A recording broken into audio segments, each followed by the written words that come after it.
Hi. Uh, it has been a long time. Uh, so, this title is very hard hitting. It's been about actually 6 months since this is actually since the last episode. The alternative analysis can be really bad analysis. Um, but yeah, what we're going to do is we are going to fire up the replay viewer and we are going to take a look at basically what just happened. Mischievous mongooses, they fell to Sharkpog in a sweep. And we're just going to sit down here and just try and figure out what went wrong and, also point out what went correctly as well.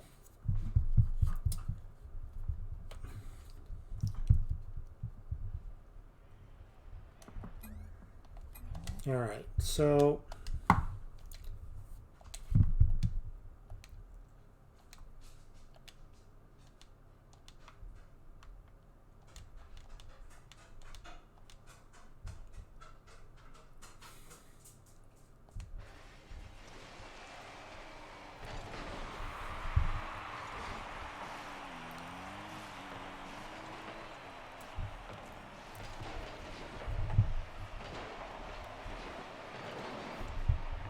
it was already a miss.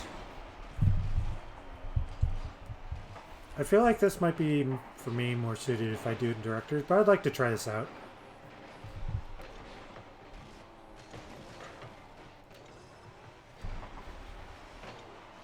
So I feel like I would need to get more power on that. Alright, so there's already something I want to... Where's player view?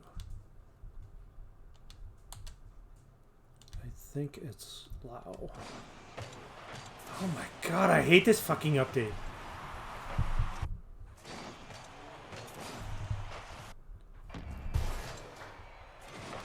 Alright, let me see if I can alleviate some of this.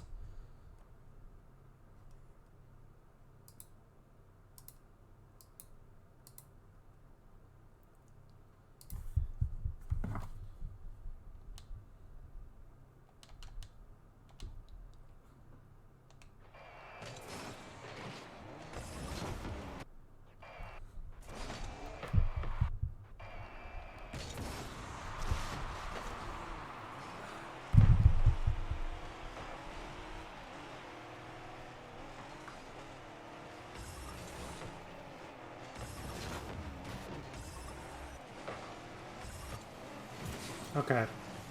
Okay.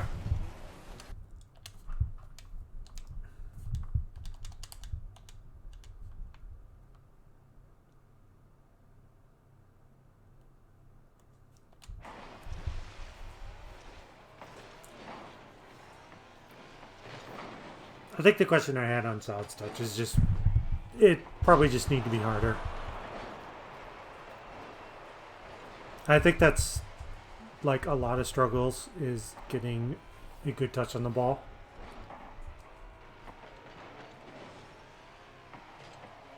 Okay, good.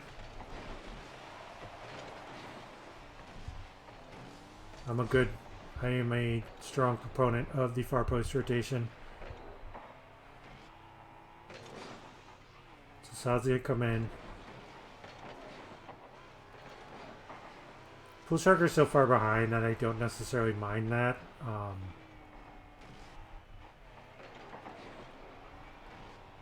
But you need to be careful.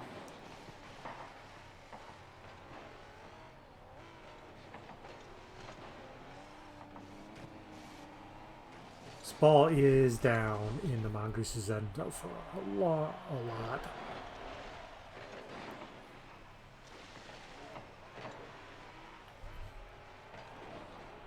Okay, Lao's back up to play. Alright. I would like to watch that again.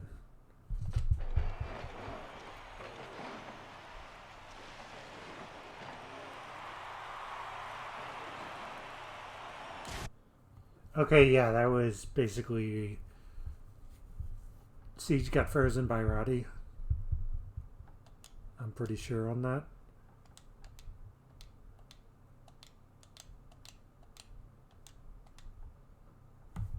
Always like to see the opponent's view as well.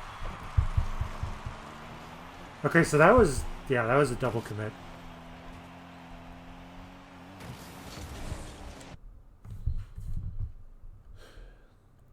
So like,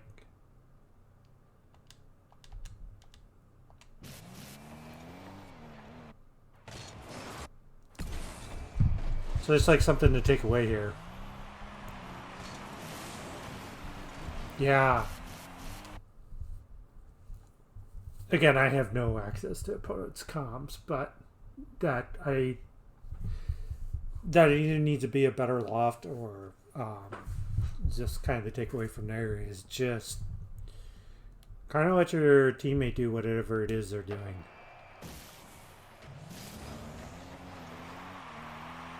It's like Siege comes in, yeah. Peter should also not necessarily be looking to throw it out that way. Siege is also not in a good position. So that's, yeah, that ball just drops down and, you know, easy goal.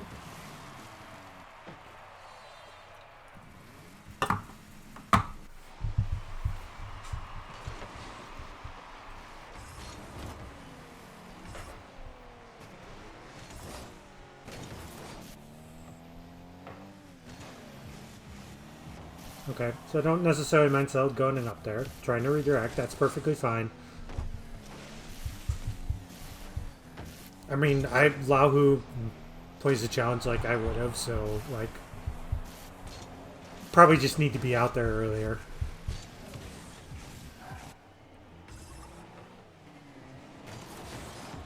Okay. So let's get on the ball. Kind of look at what's going to happen here.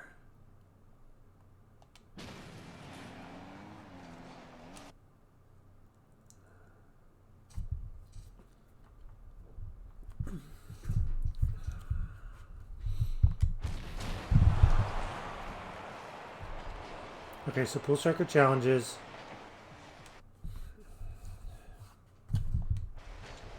Okay, Salad is going to come back. Lahu,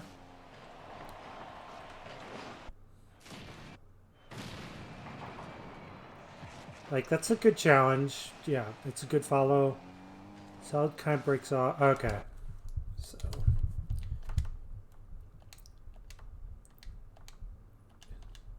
Kind of making our way through everything. All right.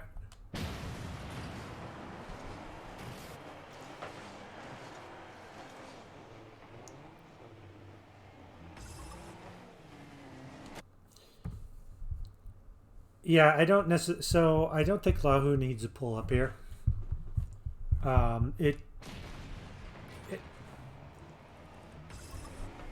know Salad is coming in, but it does make it awkward, and he kind of.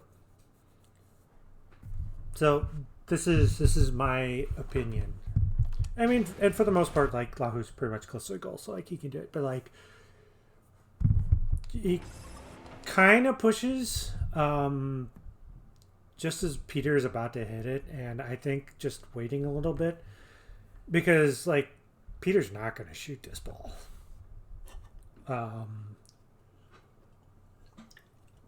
So, and I know that does like hog kind of the far post, but like, you know, I think in this case, like, you know, the stack behind just has to wait. You know, and Lahu can play the ball, you know, basically however they want. But like, you know, because he kind of pulled up, he can't really get on the ball. You know, and then that leaves like Salad kind of in an awkward position. So I want to see how Salad. So Salad is going to come in far post.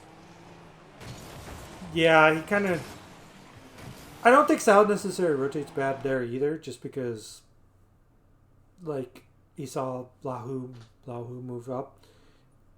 It's always just kind of tricky. Um, but like my thoughts on that is you want to, like in that case, you want to give Lahu the room. So when Lahu vacated the spot, like Salad kind of moved in there, which is ultimately like correct in terms of moving and all that nonsense. I just it feels like Lahu could have waited. That's just what I'm saying.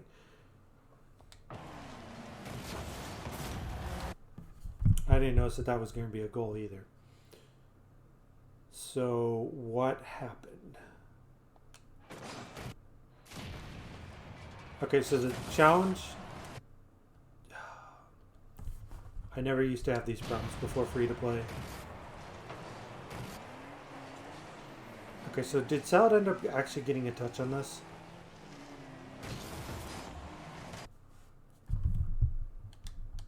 It's probably going to be better if I look what Roddy's doing.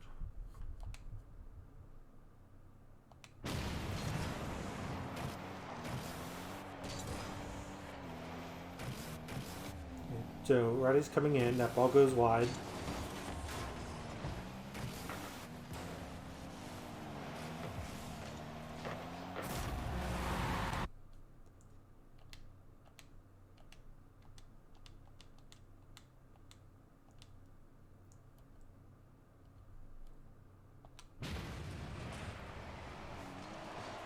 Roddy gets the center. Lahu correctly chases. That's fine.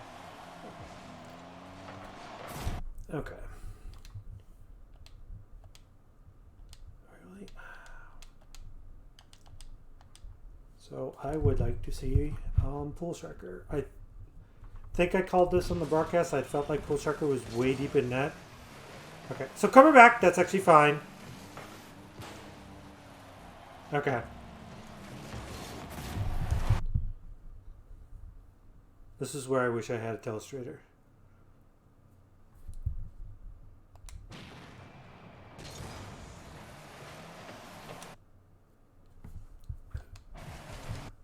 Okay, so he picks up the boost, that's fine. And I think I think Pool Sharker just kind of needs to like not go in net here. Because there's also like a problem in that there's an opponent in the net, I believe. And I think, again, like I have no access to comms. So like I don't exactly know what's going on. So Roddy just exits. Pool Strikers looks like, I mean, they're kind of playing the bounce, but like there's no break.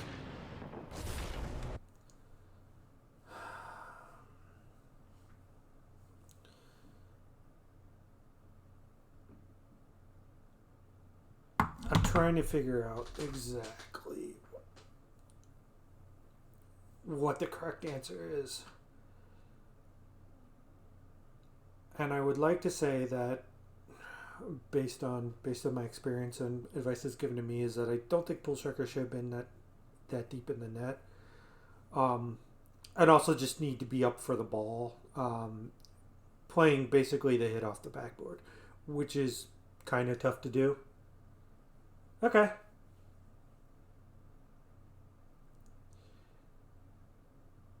Okay, so Pool Striker's here. My thought process was with only 23 boost, I wasn't going to get a good touch going above the crossbar. Yeah, I think grounded is fine. I think, and I admit I struggle with trying to read the backboard hit. I think you should have been playing the backboard hit instead. Because the offensive player was not gonna like bar down that, and if they did it, well, that'd just be like tip my hat to you. And those are, again, I struggle with reading them. This is kind of isn't like a good situation with 23, and I'm just like trying to find the exact line, and I think it's like either you're on the side and trying to play a backboard hit, or coming out of the net and trying to play a backboard hit. So like, if you're here in the net, like you should go play that off the backboard, and you can push out to the right. Otherwise, if you're coming in from the side, you have a clear to the side, and you could probably follow up and get the boost.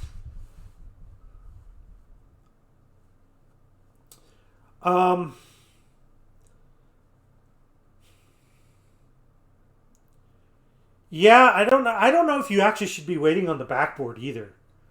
I actually didn't actually consider that. That might actually have been the better. Now that that's brought up and now that's been planted, I think that might actually be better. Um, let's we got all the time in the world. Where is the ball? So let's back this up a bit. Okay, so you come in.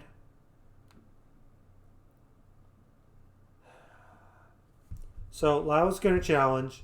Salad is, I'm hoping, going to rotate around and come to your backside.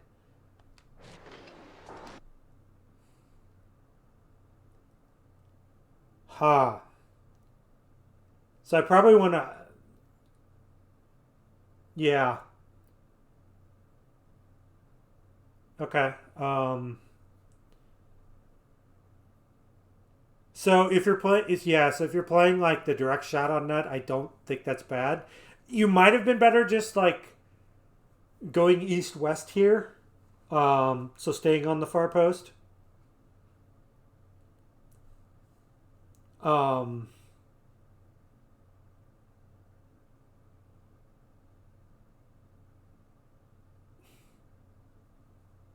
we're trying to work our way through, and also like trying to figure out what the best position for Pool Sharker.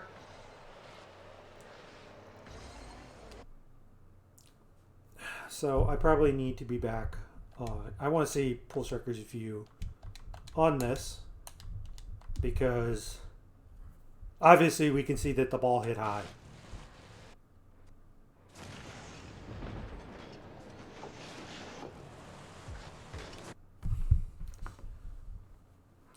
I almost feel like maybe the super advanced. Well, no, because yeah, you got to cover low. Yeah, so the hindsight is probably be on the backboard, but I don't necessarily think that's correct.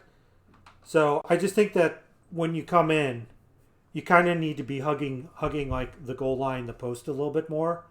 Um, you can be like slightly pointed outwards, but you kind of just need to be like prepared for like some east west movement. Because that gives you kind of like the most opportunity. Because Lau actually does kind of have like the near post blocked with his challenge. So you can get like, you can get the back half of the net. So I think if you're just positioning wise, if you're on the post more, um, Pool Sharker, that would help here. Um, and then just kind of going now through the play. So okay, that's hitting high. Okay, so this looks. This is how a lot of this works. Is that it takes me 10 minutes to work through everything. So I saw it at full speed, and now we kind of have everything going here at slow speed, and now I can kind of work, especially with the explanation. If you're playing the double touch, you're probably a little yeah, too deep in net. You just want to be up a little bit more because that ball's going to come down hard, and you just need to block it. So I just feel you need to be a little bit up. And again, it's like if you're worried about the double touch, that's fine. Then this is you're positioned well. Um, I would again, and I'm saying this based on like how where we're at now. Um,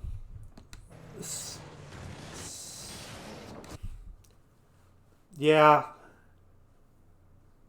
I mean, ultimately, I think it just starts with just trying to just. It's really tough to make these, and we're making these decisions, we're slowing everything down. So again, kind of take this as a greatness. I'm not trying to critique you too hard.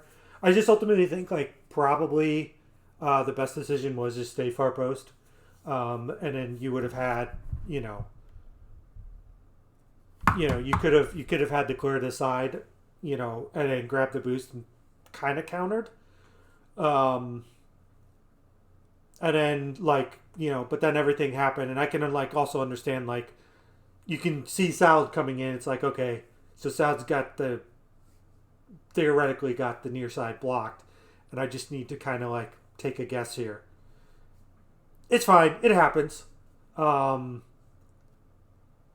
you know, and again, if you're playing the double, then the reads after moving into net kind of make a little bit of sense. It just kind of left you in an awkward position. So yeah.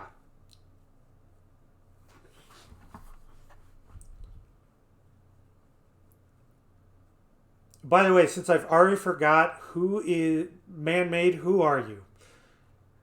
Because I am awful at remembering names until it gets drilled in my head a couple thousand times. Yeah.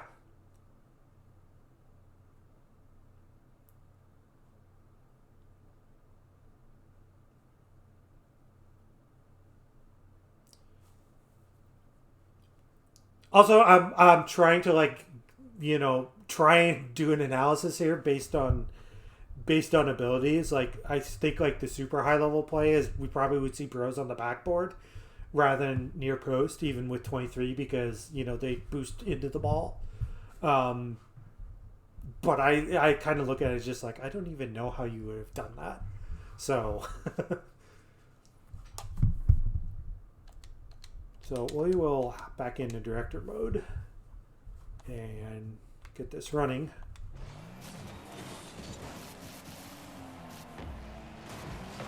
Yeah, and even from siege views, that I can understand after everything why you were playing the double. All right.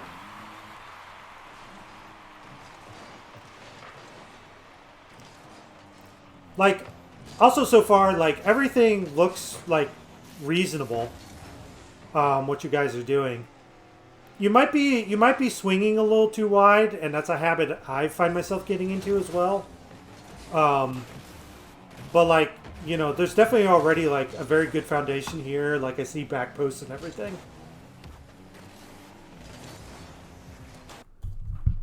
Um, I feel like that was a cut.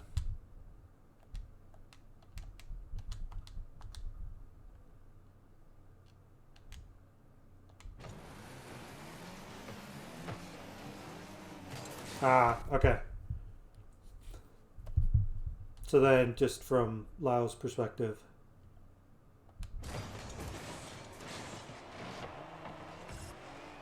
okay. So Lao's playing 3, 3, 3, 3, 3. Ball drops.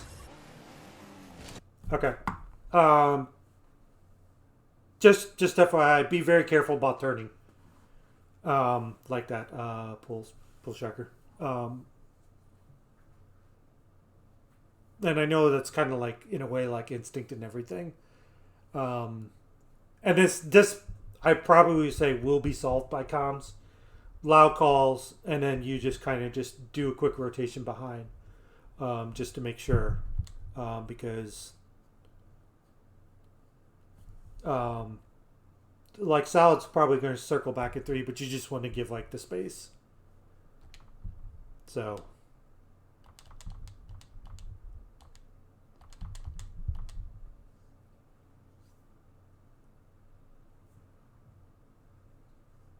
yeah, yeah. I just kind of in a way though. And again, I'm kind of like basing this on everything. Again, if like comms are working, if Lau was back, then yeah, you can probably turn the ball.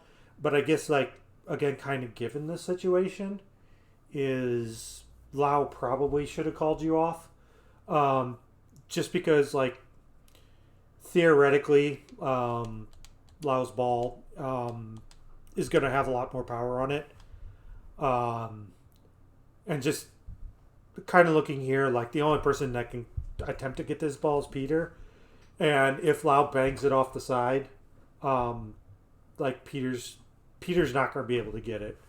So it's just kind of like, this is kind of like again based on everything. But let's do fly to ball. Where's the ball? Let's kind of back this up 10.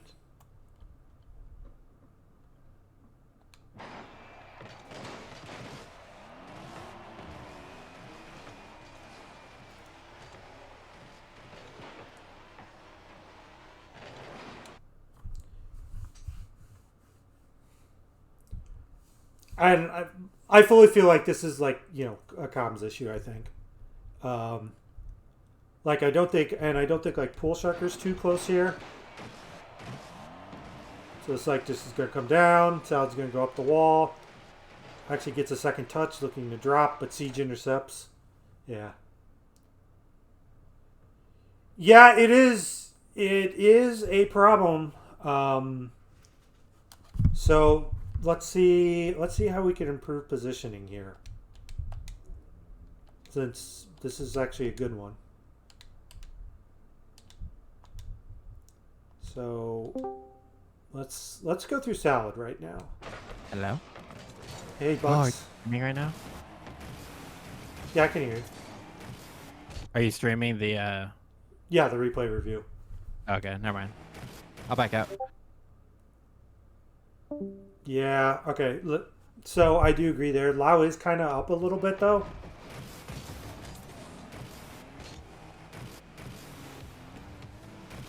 Yeah, if Siege got a hit, that would be a goal. So the anatomy of that, like before the bunch up, I feel like Pool Sharker, you're maybe a tad slightly too close given everything. But again, if like comms are going, like you know what to expect.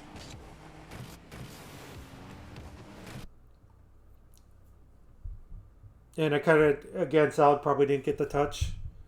So then let's just kind of confirm this. Okay, so that's, yeah. You let Salad take that.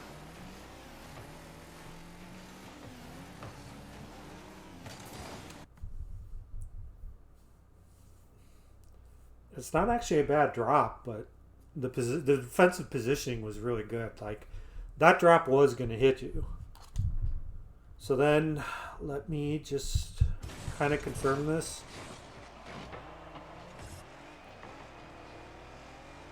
Yeah, okay. So, yeah, I think Lau, this isn't really a case for the triangle where, the 2 is on the far side, but like up in the middle, and then the 1 and the 3 are kind of aligned. So this is just kind of like the whole awareness. I think all this is fair. I think like again just comms. Like South just say take it off the wall, off wall guard drop, or drop the pool. And I just think for Lau is just make sure that you're not so far off, that you're not like kind of in line, because you're like, I think because if you're hanging back, so you'd kind of be more shifted to like, in a way, like be in the middle with all the middle line of boost pads, but back a little bit more. And I think you can afford to do that, because like based on how this plays out, And I'm... Oh, God, I hate this so much.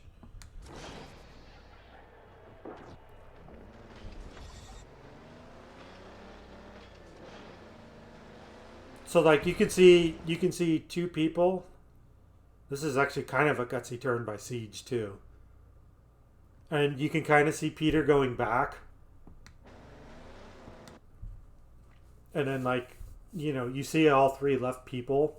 And normally I would say like the case to make is to push up, but because Pool's in front, you just kind of want to be careful and you want to be circling back instead, or just staying behind, because you could probably still get to any hard hit ball that goes out to the right side, because I think you're going to be the first one there.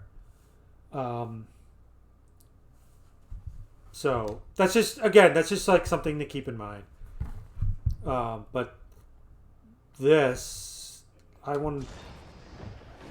Okay. So like, Siege is coming over. Peter's not paying attention.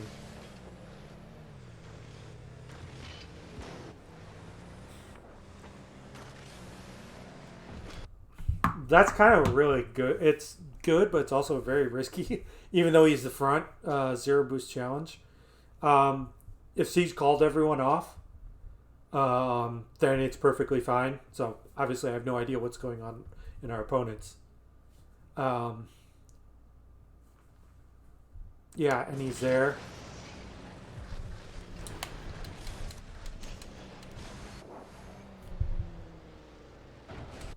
Yeah, and then again, like, with double commits and everything, it just kind of it does break everything. So again, just something to keep in mind.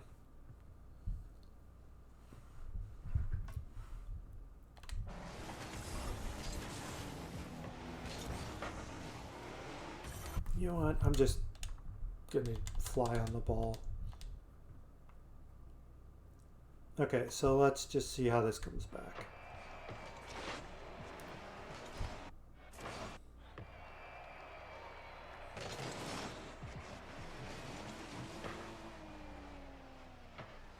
Okay, that happens. That's just a miscatch. That's actually a decent pass out. Good recognition to be on the board there, to climb that up.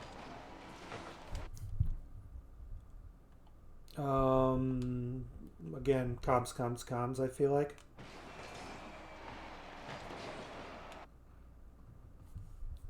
Yeah.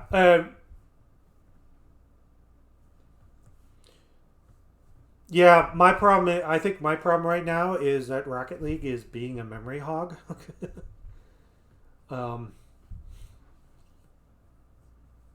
So, but I might look into that for future stuff. And so here, this is just, I think like this is a simple comms. I'm going to look through Lau's perspective on this, just to kind of provide some insight. Okay, this is actually like a pretty good rotation. Yeah, go back. Yeah, you can turn. Okay. So just FYI, one person should be just calling this. Yeah, if there was no comms, then this is gonna happen. But I just think that just like one, if this is like solo queue, you just have to make the decision, because you're not in comms, because you're like, well, is Pool Striker gonna recover or not? He does, but it's like, I think if one of you had called it, that would be fine. If I don't know who to place that on, to be honest. I guess it's. So I'll introduce the rule here. This is what I call the gravity rule.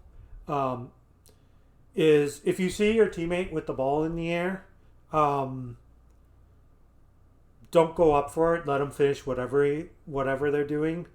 Because then you can always like make the appropriate adjustments and then go in for like some superstar aerial pitch. This isn't one of those situations, but it's just like kind of keeping that in mind. Is that someone unlike the gravy rule, someone needs to call us out. Um, and then the other person can just kind of stay back. So that's really all there is on this one. Is just call it out, because you'll have a teammate in support. Because really, it's technically Pool Sharker's ball then. And like, there's a lot of options here. So let's just kind of, yeah, I think, again, helpful. I think Pool Sharker should just call it, and Lau, you can like break to the middle. Or if Pool Sharker's going to try for like a 1v1 play, Lau can keep just boosting in and just, become a battering ram. So yeah, that's just, again, something to keep in mind, because this is 3-on-2, right? Or 2-on-2? Yeah. Yeah, I actually think like the play here is for Pool Sharker to take the ball and try an individual play. So say I got it, and then Lau just make a beeline straight for the blue goal and try and take people out. I actually like that here. I could be wrong, but I kind of like that here, just because of the speed you guys are carrying. And as long as Pool Sharker keeps it below the crossbar, there's a chance it can go in. So again, just with anything.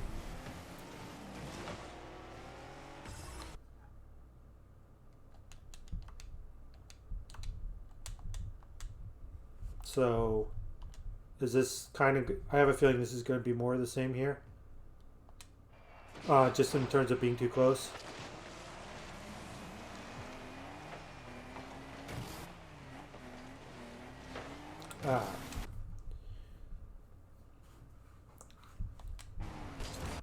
Okay. I think I'm going to put that under. Man, this crap is hard to read.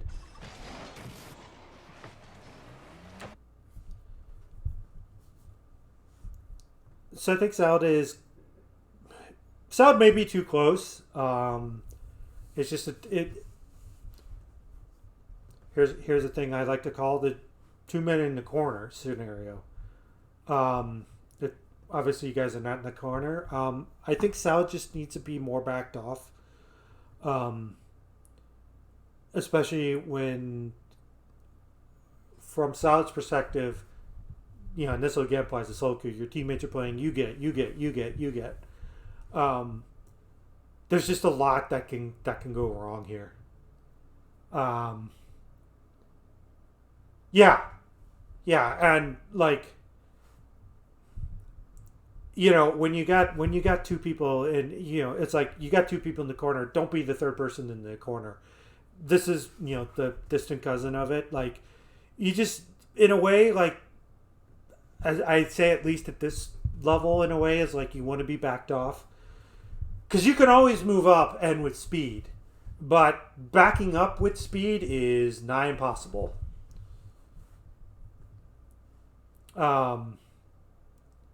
Yeah, you're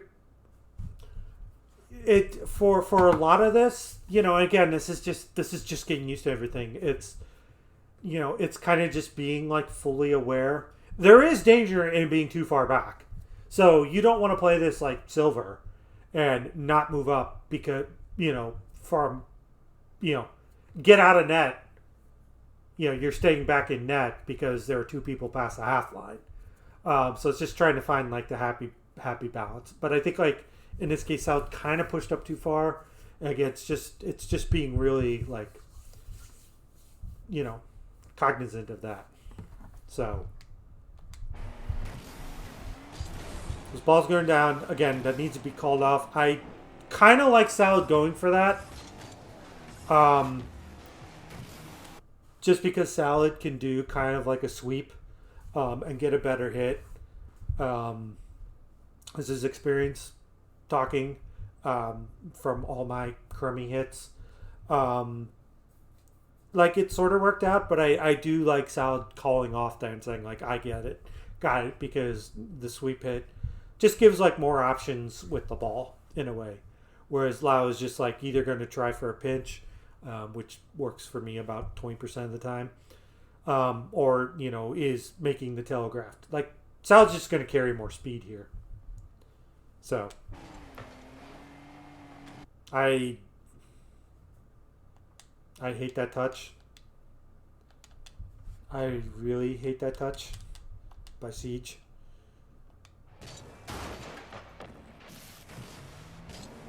Yeah. I hate this touch so much.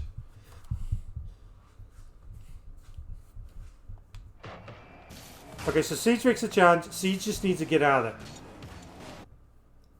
That is a 0% value touch. There is no value in doing that.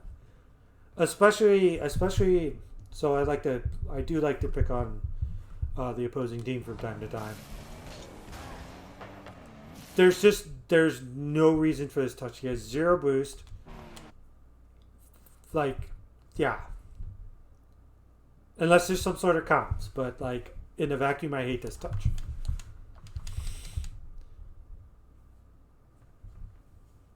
This is a gold touch. It would be different if both of his teammates were on the back line.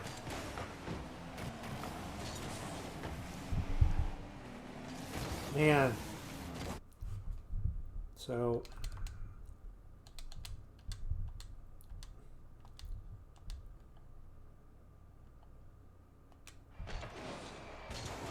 this gets banged in. Communication.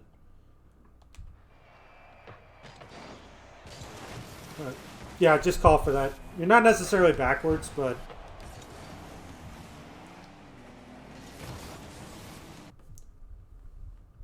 So even with 0 boost, you can still challenge.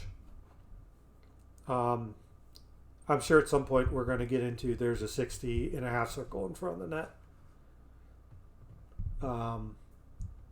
But you can still kind of do the challenge here.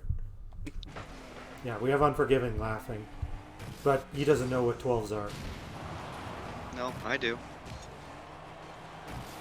I pick those up when I run out of hundies. Okay. So let's watch the ball here. You just need to be really fast at taking the hundies, and that's the key. Going for the corners is absolutely viable. You just need to know when to do it, and you gotta be quick about it. Okay, I remember this from the broadcast.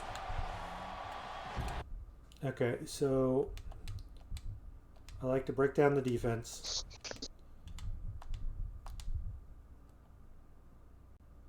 So I'm going to assume that Pool Sharker does not know about the second demo coming. Okay, that's good. I feel like that's a sort of a correct call there. So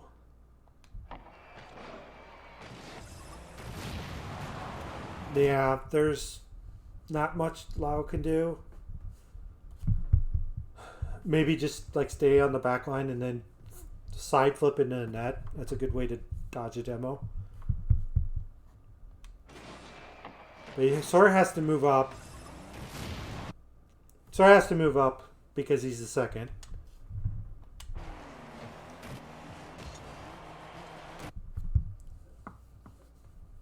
Okay, that's a mistouch. Okay.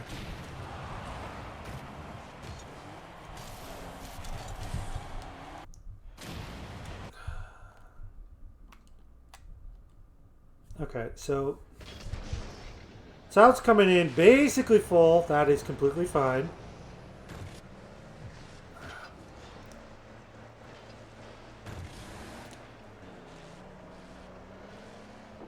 I am going to charitably assume a misread because it looks like Salad was going for a front of the card touch. The one thing I will say is this is This is definitely a hit that has to be made. So again, I think it's just becoming like more comfortable in the game and all that. But, you know, just basically do the jump and, you know, make sure you hit with the front of the car. Like you could boost into it or, you know, try and, you know, flip into it or whatever to get more power on it. But like, unfortunately, this is a touch that Salad has to make given everything. Unfortunately, he pops it up here. And I don't know what Lau can do better. So let's so off the spawn.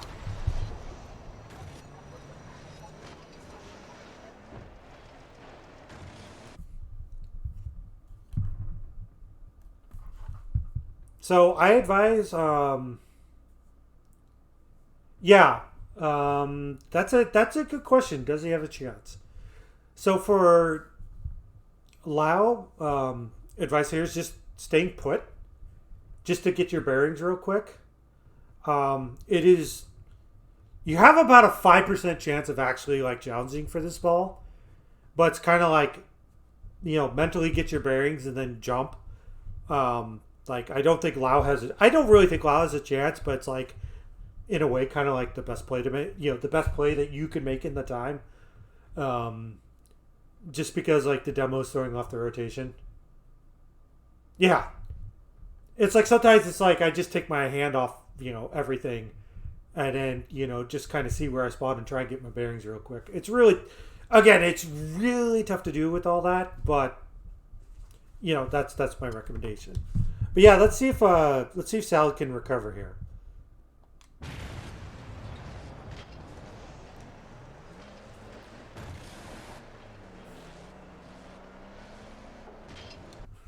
I mean,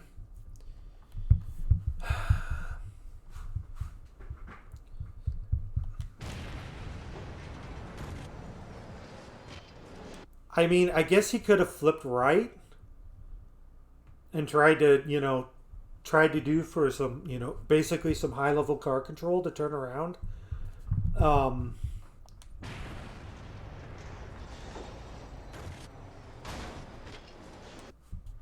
Well, that's replay not working.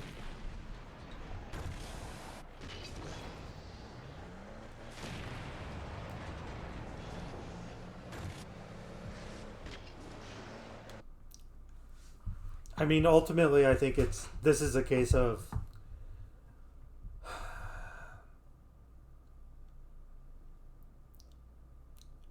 I mean, yeah, probably the best thing to do would be to try and flip right. He doesn't necessarily know that Lau's going to be there,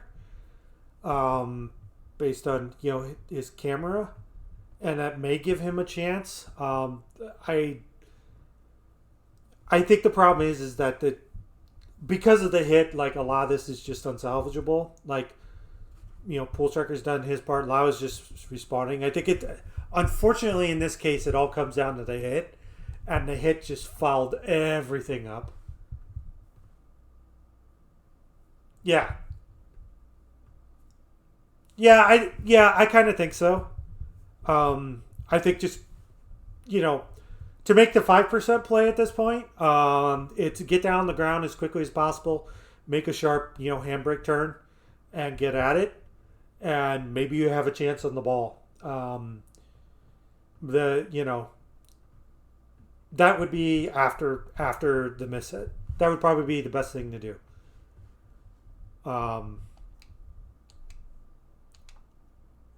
And the other two, like for Pool Soccer and Lau, like, you know, there's not much you can do.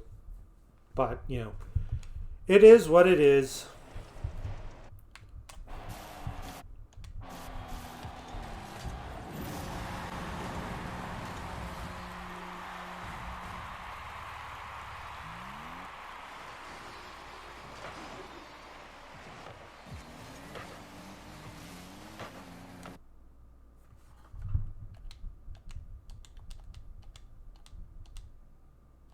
Or ball. There, ball. I just want to check in on this.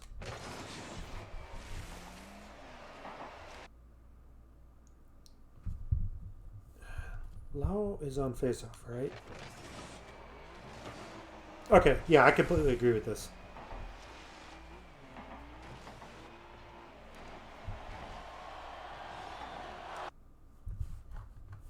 Man, I kind of feel like that's a golden opportunity there, but let's that was solid. Let's just see.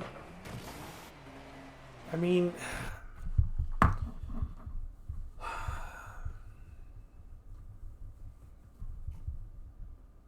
so I've been working through these.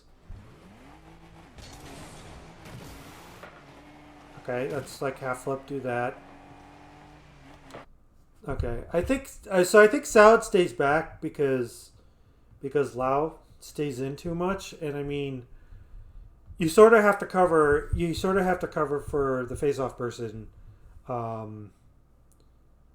especially if they end up like basically stopped. And I'm going to try and look at this to see what happens. So yeah, flipping the ball. Get hit. I mean, yeah. Yeah.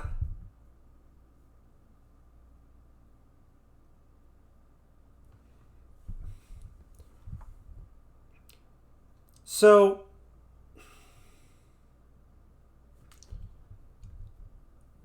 for face-offs, I think whoever the second, for the most part, the second person like has full reign of the ball, unless the ball goes deep, because usually the face-off person can chase. But that's just, I think that's a comms thing.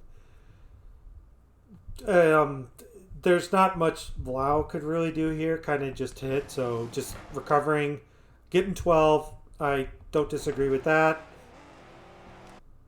Salad really doesn't have a chance with this. I'm not. Yeah, it's like. So let me. Yeah. Actually, I think there is like a slight improvement to this, and I think it goes back to the, we've seen this a couple times. So, and to be honest, this is like getting into like some next level crap. So, so theoretically, I think Salad needs Salad. I don't mind like the path that Salad's going to take here. Because you're just like airplane. Okay, I'm just going to try and like be in the middle of my teammates. I'm staying back because there's a chance Pool Sharker's not going to get this ball. So I think like everything's like the positioning is like actually pretty good. So when Lao makes this break, I think Salad can start moving right just a tad. Because I don't think Salad wants to break left here. I don't actually mind just kind of like coasting. So because I actually think like the veer to the left kind of hurts a little bit. Again, it kind of goes back to is like I think Salad is far enough back that just coasting and just going straight, not doing anything, he can get to any ball. So the minute like Pool Sharker wins this, Salad can rush in, and I think I would be going all out here. So the reason is.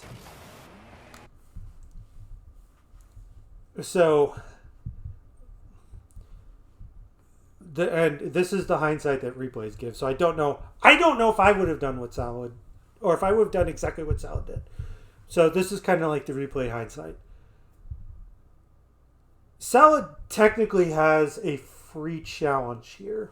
Because we can see, and this is Salad's POV, so he knows Lau is back. Pool Sharker is getting out. That ball is coming in net, and there is no one in net.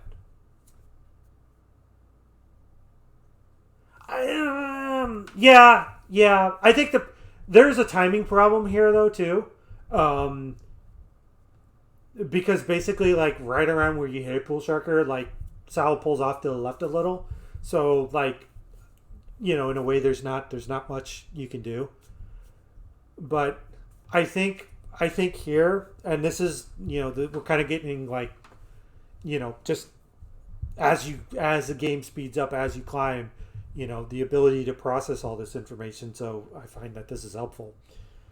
By the way, Unforgiven, I'm not playing in that tournament. We are only in game 1. You're good. I'll probably just solo it.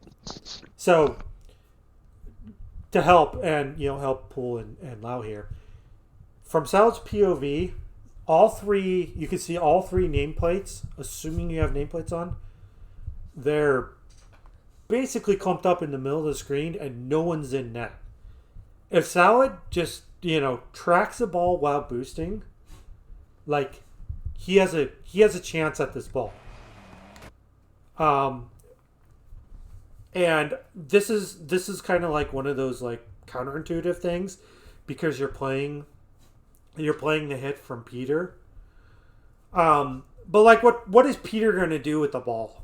Like, there's not much there. This is actually, I feel like this is actually a case where you can play for the miss. Because there's no one there.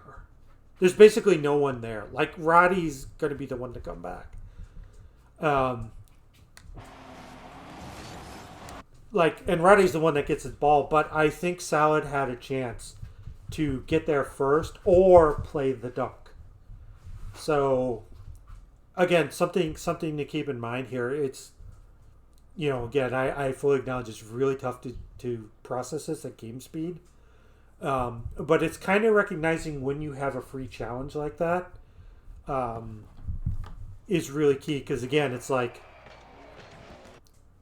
you know, this is like a 1-on-3 challenge, you know, with an outcome. And again, it's like, you know, it's a question of, do I play for the dunk or, you know, do I count on them to miss? You know, sometimes you just guess wrong. But I think, like, I think because of their bunch, and I kind of actually want to say because of the skill level, you can kind of play the miss. So just kind of, you know, that's like something just to keep in mind.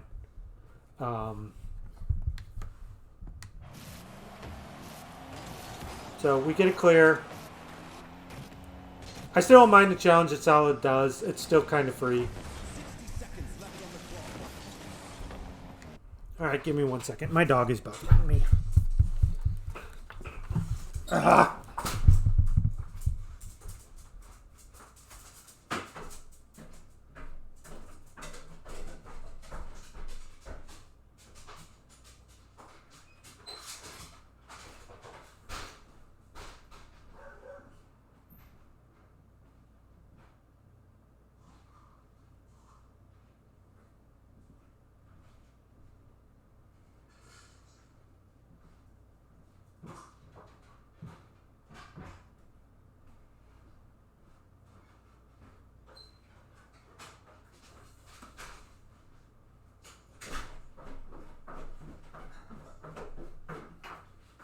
Alright.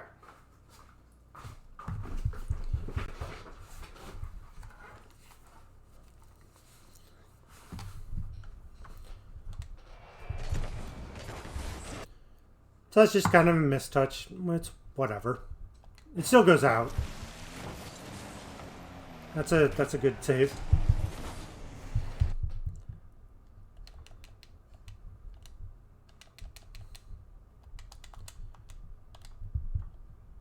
From the do as I say, not as I do department. Again, just like that's a good foul. I could see if Salad was playing the block.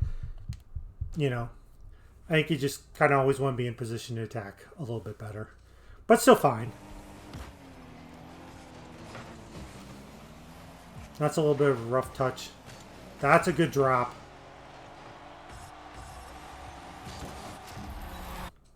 Yeah, so this is actually pretty good.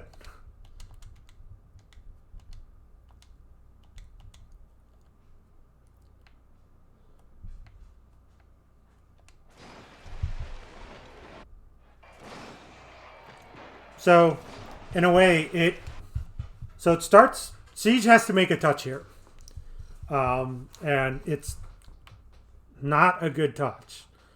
But it kind of puts it. It does sort of put it in a space where theoretically his team can get it. It's almost like you want to kind of push it off to the right, and that's fighting instincts. So I don't know if Lau was just trying to be first there.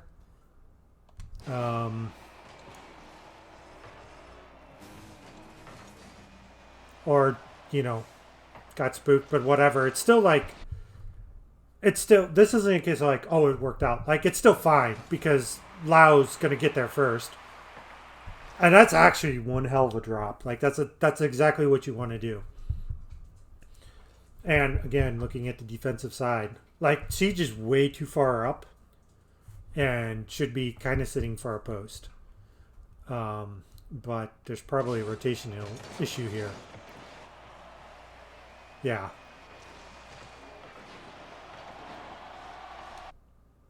And it's actually good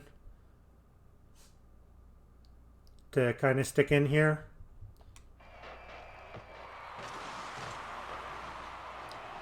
Yeah, because you like, so this is a good turn by Lau. You stole the boost.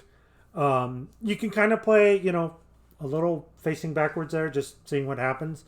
But basically that ball hits the post, you reacted, turn, and just put it away.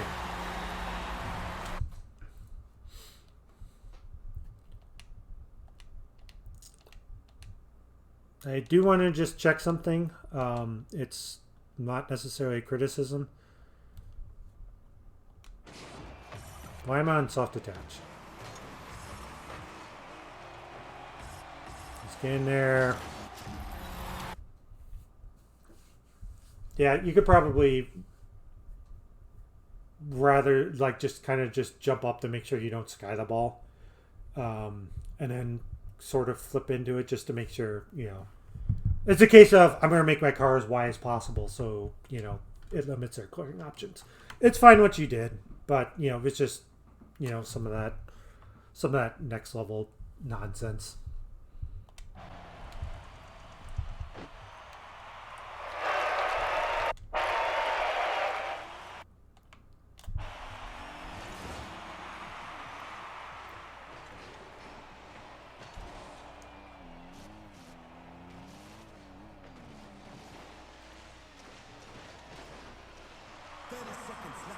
He plays around with the camera controls.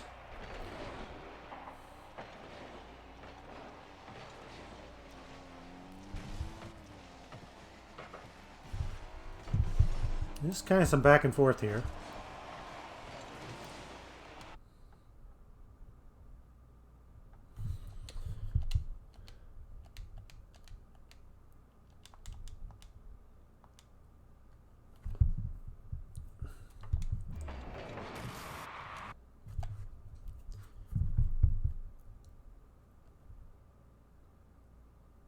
Okay. I want to see something.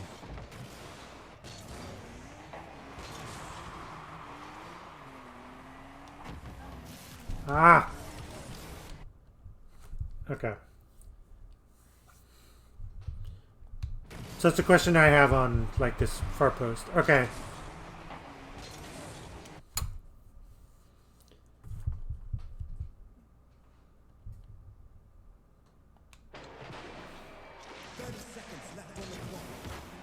Yeah, it's not the worst. Just kind of caught a little flat-footed.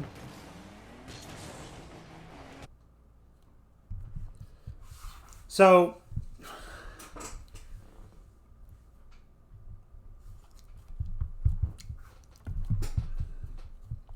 this is just kind of like from stuff I learned.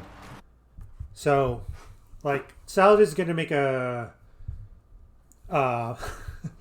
so Salad's going to make a far post rotation. Like, this is actually, like, kind of... Like, this is fine what he's doing. However, so... Lau... This is kind of recognizes some things. I don't know if I would have done this any better. So that ball is going to probably be a challenge for Pool Sharker based on this vision. By the way, cool skyline. And I'm basing this just kind of like processing everything. So Lyle's going back and getting far corner. Or Peter's going to take this. What Salad needs... So, this is probably going to lead into another thing anyways. And I'm not trying to pick on Salad. So, I'm not trying to do this. It's just like some stuff I spotted. So, Salad does have 23. He can do one or two things. We see eventually that the mid spawns. He can hope and pray. But you can see in the dotted line, the white dotted line, the kind of ring of boost, he can take that, and have a sufficient amount of boost.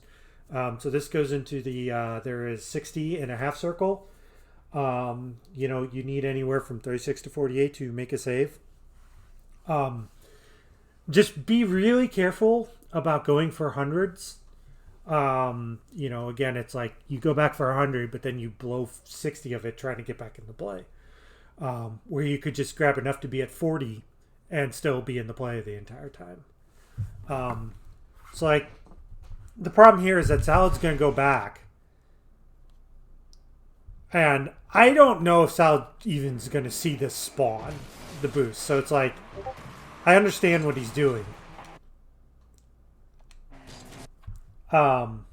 He did see Pool Sharker just bang the ball. He should U-turn.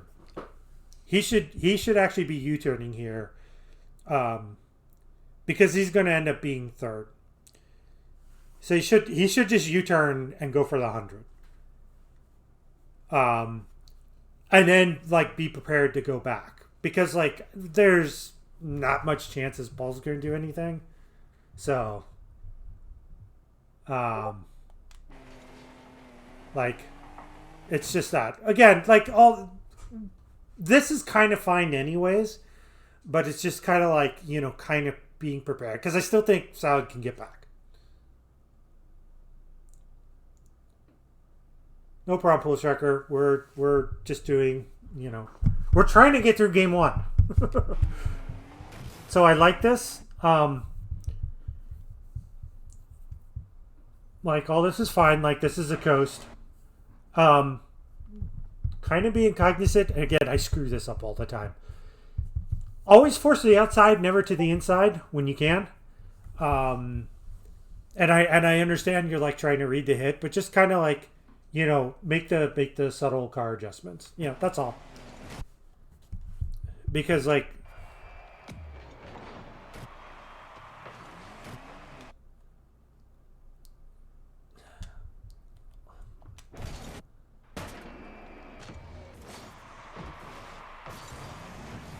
okay, that's not as bad.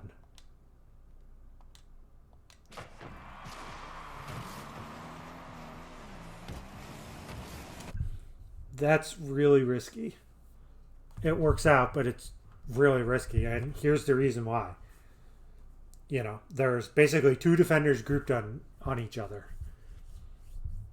And a third going away. Like, there's kind of a good opportunity here.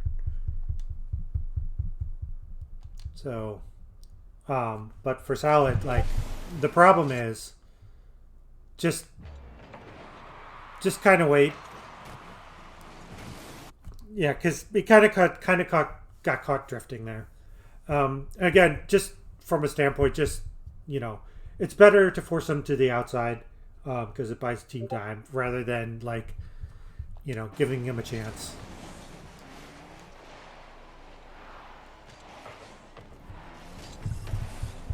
So it's a good pop.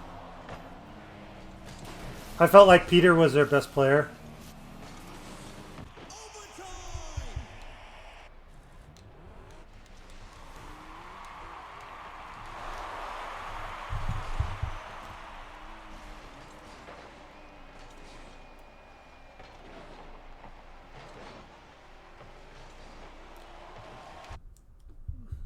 That's a little dangerous, bringing in front of the net. Okay, so let's see what happens. So Lau's up, loses a challenge. I think this is just comms. Like, I think technically this is Salad's ball.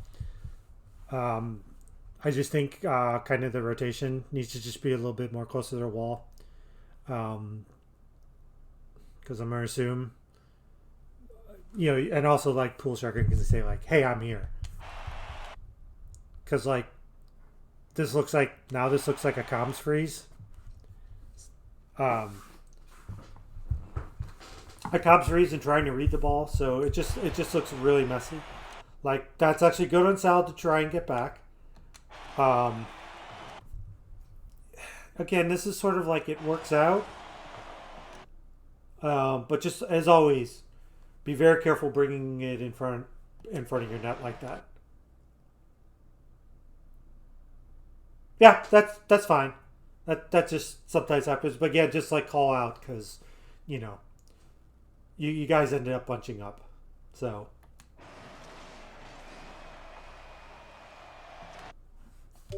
Okay, so player view. Like, this is like a boomer of a fucking clear.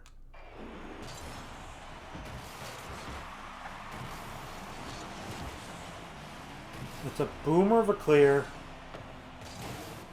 Yep.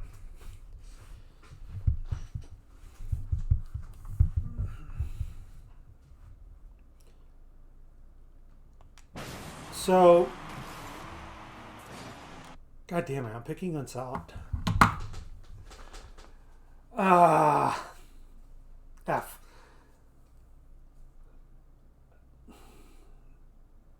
So, if Salad was spooked, like, you know, I say spooked, but like, saw the opponent. Basically, I'm going to say is that Salad's actually up too far. You're like, you know, you're like basically trying to like read what the opponent's going to do and whatnot, and like try and do all that. And again, I feel like this is next level. Again, I fuck this up all the time. And you know, you're talking about someone who can't put the ball in the back of the net either. But like that ball is hit pretty strong, and it's like it's not like that's just a heck of a clear. Like that's not dropping down.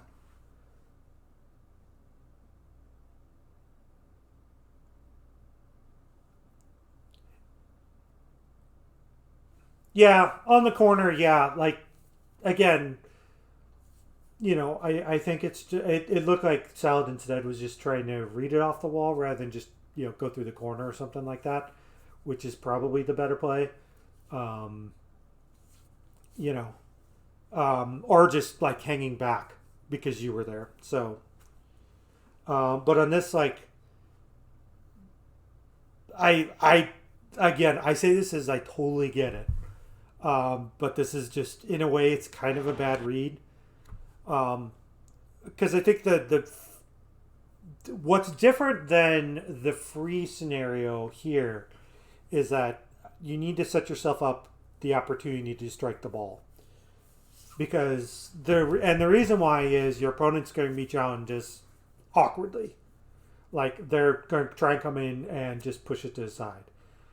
And I know part of it is like you just kind of you have to kind of accept that that's going to happen as one of the outcomes, and then this is just, you know, kind of like trying to get yourself in. It's I understand like this is all at game speed and everything, so it's really hard. It's just again something to keep in mind. It's like, it's playing the percentages. Is that you need to make the number one priority here is trying to put the ball in the open net, so you have to make sure you get the first touch. So, again, it's just something to keep in mind. Because the way this actually plays out, like, the opponent has a shit line. Yeah, so Sal just kind of needs to be slowing down, which he does. So, and I'm guessing Siege was playing for the block. I think in that instance, Siege should be playing to hit the ball as well. Yeah. No, I fully admit, this is a tough read. I think, though,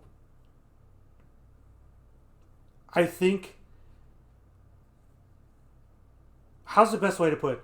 Sometimes you need to take the extra quarter of a second to be slow in order to do the fast thing. And I think Salad carried way too much speed. But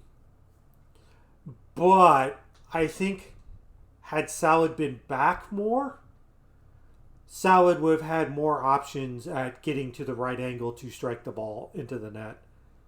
I think it's, in a way, I think this kind of illustrates a point of it's better to be too far back than too far close, because like he just, didn't get the right strike. And again, I completely understand. It's like, I gotta get there first. I gotta beat the defender and all that. Like, I totally get that.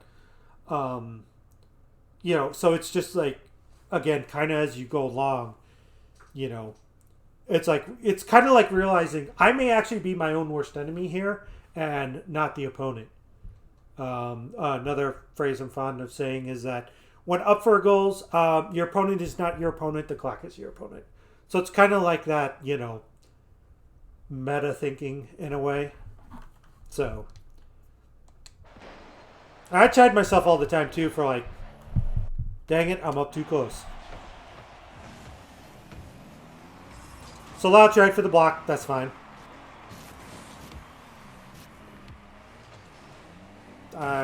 That's fine. I probably just should be back on the ball. So let's rewind a bit.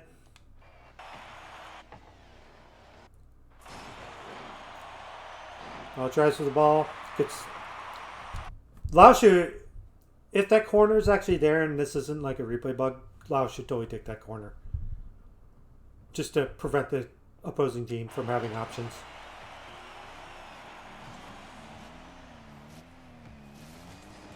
Okay, I don't hate the challenge. Salad, yeah, it is what it is. Peter gets a hell of a touch there. Lau misses. Okay, that ball's in the corner. It's Salad's. That's correct.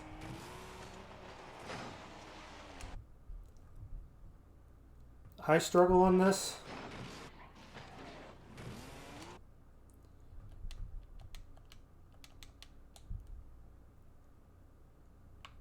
Oh, I couldn't even do that. Why am I so bad at like replays? Okay, so could Salad slow this down? Okay, so Lau goes, misses. Pool Sharker gets a challenge.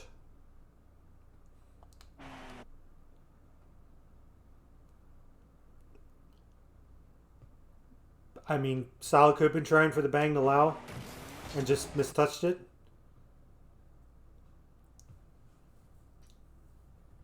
And this is going to be a comms issue. Like, this is how basic. This is part of it. Like, I can totally see Lau sees it coming out, going to challenge, and Salad's like, kind of a mistouch. But I got the speed and can follow it. So again, like, comms.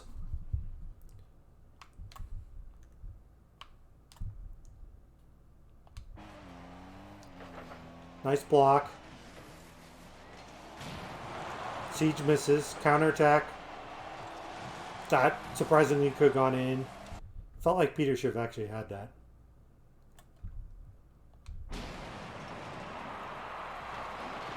Oh. Yeah. Not from that angle. So Siege gets a clear. Save off the post. Ball goes wide. Roddy should have put down net. Sal's up. That's actually a good push. Probably could have been just more to the side, but, you know, you take what you can get.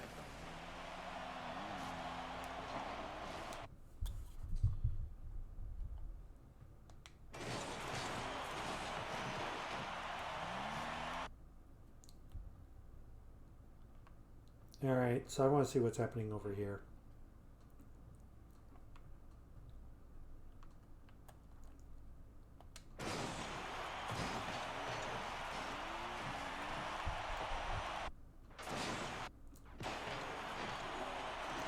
Okay, so Sal's falling. Lau pulls out. Comes back in. Okay.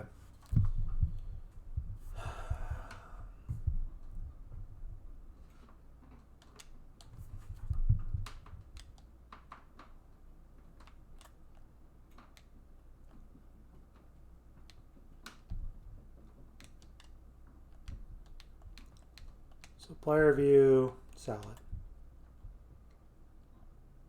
Okay. Okay, like good touch. Fouls, I don't mind that. Loses boost. Okay.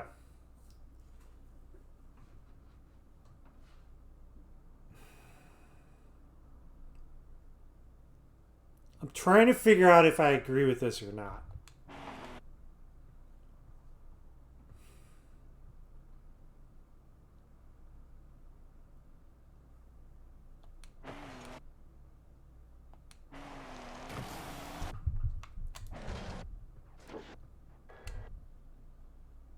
Okay, so lands, loses boost, that's fine. Off ball cam. This is really close. I don't. This is half trust, but I don't know.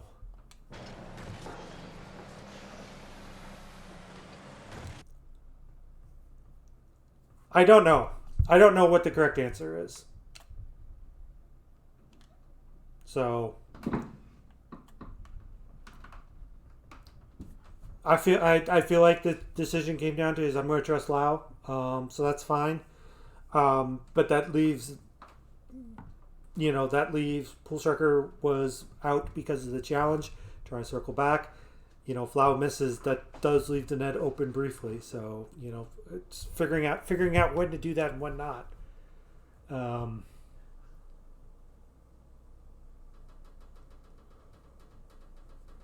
Okay. I don't know. I really don't know on this.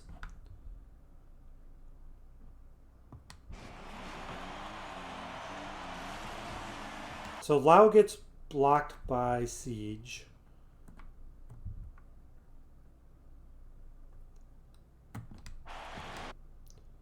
Like, this is going to take some recovery.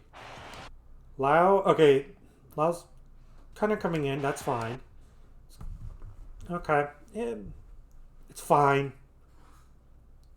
You know, again, I like people to come in a little bit more closer to goal line, so again, it just kind of gives you that extra tenth of a second or whatever.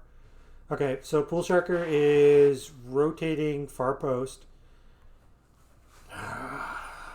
Rowdy shoots it.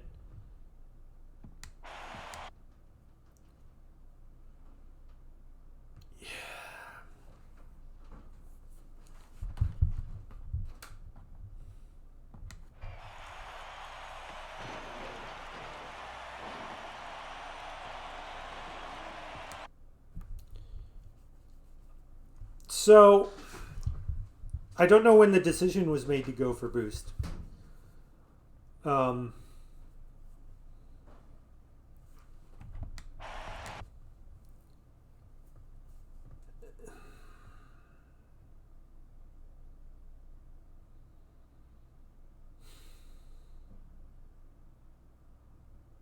I can see why doing it. Alright. So, what would the idiot Diamond 3 do? Yeah, I'm Diamond 3 right now. Okay, so... Player view. Okay, what would I have done? So, I agree with this. Just try for the block. Maybe try and flip out.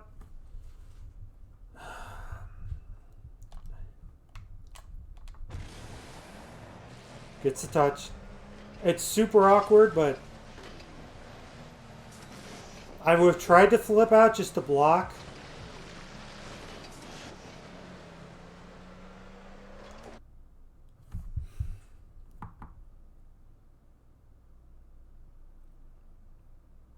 And now I'm looking at this in slow motion. I don't agree going for boost. That's the problem.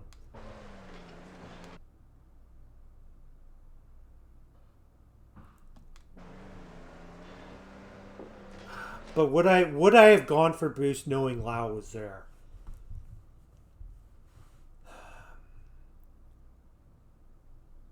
Knowing Pool Sharker is coming back. That's just too much.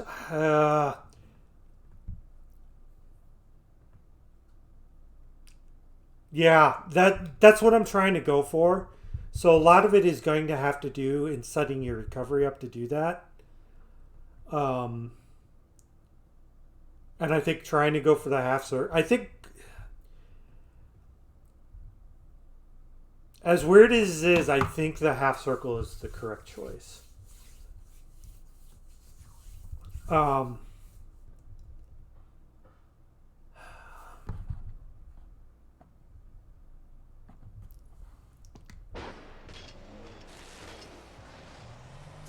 I actually really still like flipping into that ball there. It would have, again, it puts Salad like way out there, but like in a way it's just like, it's fine because then I just like grab, you know, boost pad line. So, and he knows boost is gone. Yeah. So this is kind of like a weird like next level rotation, but it's like, you know, you're empty, but so this is a case of like knowing where your teammates are and everything. So like one of two things is going to happen. Like I see this.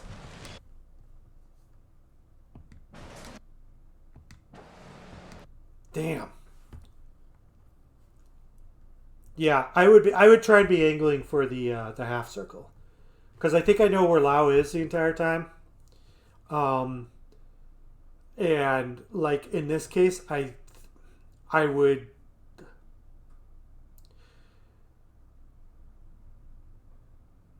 How's the best way to put it? I'd say it's important for Lau to be the 2 here. So this is going to be like, this is a very weird rotation. But I actually, so like, well, let's just go ahead and jump into it now. So I actually think there's actually like 2 places to actually rotate in the defensive end. One is basically along the line. The other one is basically like in front of the half circle, so that you are the F out of the way. Again, I think it's like figuring out what to do what. It's also like kind of shows you your teammates where you are, or gives them the opportunity to say, it's like, you know, this is on you. And I think the half circle rotation here is correct because it will refill you for a boost. Like the other thing then is to like try and go for the in front of net boost pad and like do some sort of like triangle and get to 36. But I think this does actually give Salad the best opportunity. It's a very weird rotation too. But I think my thought would be in this case is that I'm going to grab the half circle because Lau's going to turn somewhere. Granted, I probably would have assumed. I would have assumed also Pool Sucker would have won that challenge too. So I don't necessarily don't mind cutting in front. And then Lau will like turn up field or whatever. Like basically be the two. And then yeah. So yeah, I think we got there. We got there on what we should be doing. It's a very weird rotation though. It may not necessarily even be intuitive. But I think the key to remember is just like, you know, sometimes there is always a time when boost over ball is correct, but again, it's more on the, it's usually not correct. So again, it's trying to maximize basically your time in the play. So yes, it will be on my channel. God, I hope Mamie didn't leave. Also, I will post it on my YouTube. You know, it's the weekend, so I'm really bad about turning these things around. But yeah, it'll be on Twitch for 14 days because I'm not affiliate or partner or super user. But yeah, I do try and turn these around and upload them and shoot for a 24-hour turnaround time on YouTube. You're welcome. I mean, we may still be here by the time you're done eating. But that's fine. It's been a long time since I've actually done these. It took me for record, it took me like 30 minutes to break down 2 goals. They were important goals, but sometimes these take a while. Also when I'm fielding questions, but you know, fielding questions is fine. I need to figure out how to get chat mechanism up too. So I should actually start reading the questions. Never forget, I'm an idiot here. So that's actually like kind of a good sequence. Let's rewind this. So like despite all that, like Pool Sharker manages to hit Lau. If that was intentional, that's really heads up.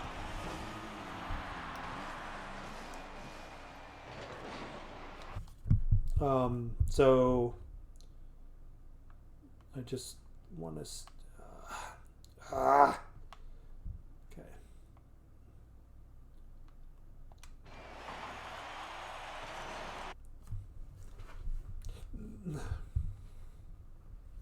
That looks like trying to read out of the corner, and it missed the corner, so it came out the same angle. I'm not sure what the correct read is. That's a good block.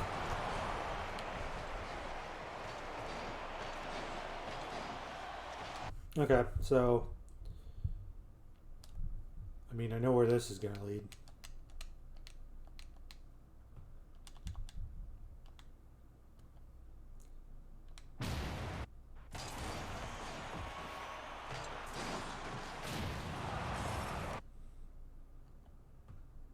That's a really bad demo, by the way.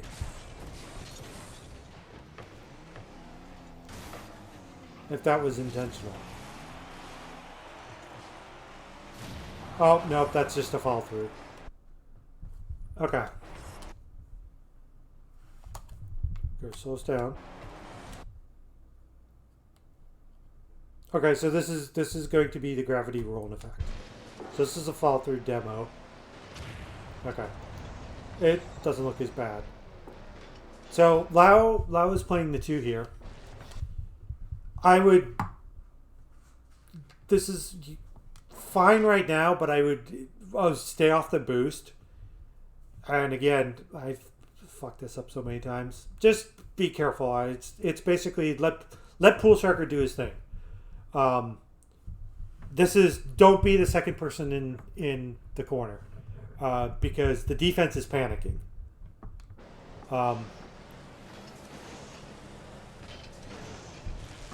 So this is just kind of wait and this is a case for let this all play out. Because like Peter's coming in, misses the challenge, gets faked, and there's a bad touch from Siege. So if Lau was back and just waiting to see what happens, this is a case of wait over guessing.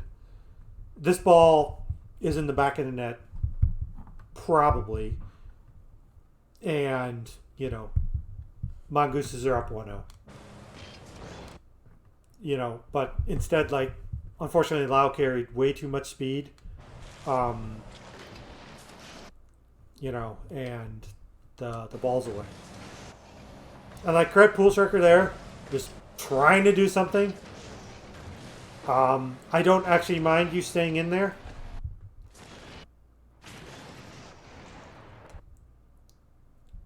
Probably. Let's just make sure I'm not clouded by judgment here.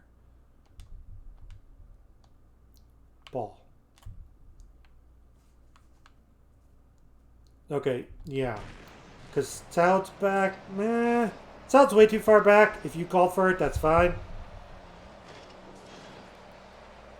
Yeah, and you get out. Salad's fine there, just, poking his head in. I don't hate the challenge. I would have liked slow playing that a little bit. And I say this as someone who throws the ball way too goddamn much. It's again. I picked on Salad earlier in this game to actually make sure you get the hit. It's trying to control it, so I just kind of like that option a little bit better. But I know that Salad had to go up, so it's fine. That's comms.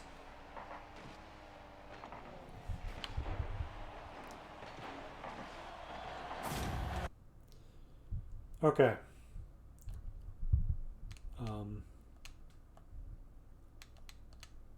Man, I hate having to work through all this. So let's look at all the defensemen. Okay, that ball comes in. That's fine. That's fine. That's actually fine to do that, Pool Striker, because you don't. Assuming that no one has called, I don't mind the near post rotation there.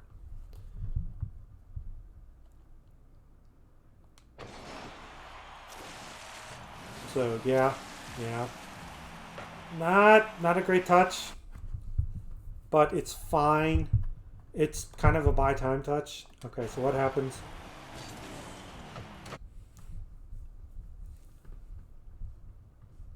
So something I've been trying to work on is what to do there, and I think it's instincts are telling us to block.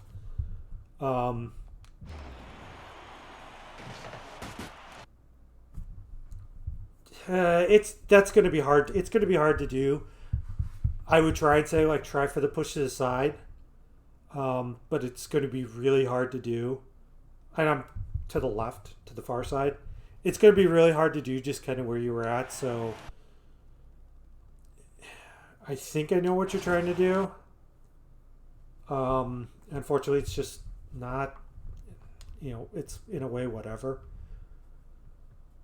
Okay, so Lau's coming back. This is fine. So cool. So, yeah.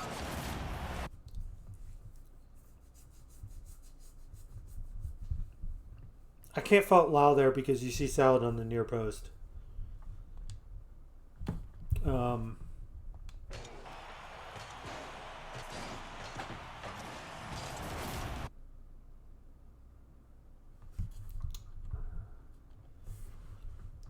I'm trying to analyze it. God, I'm fucking picking on Salad so much. Okay. And okay, so okay, from Salad's perspective, that touch is fine. Just didn't get the touch. Was Salad trying to line this up?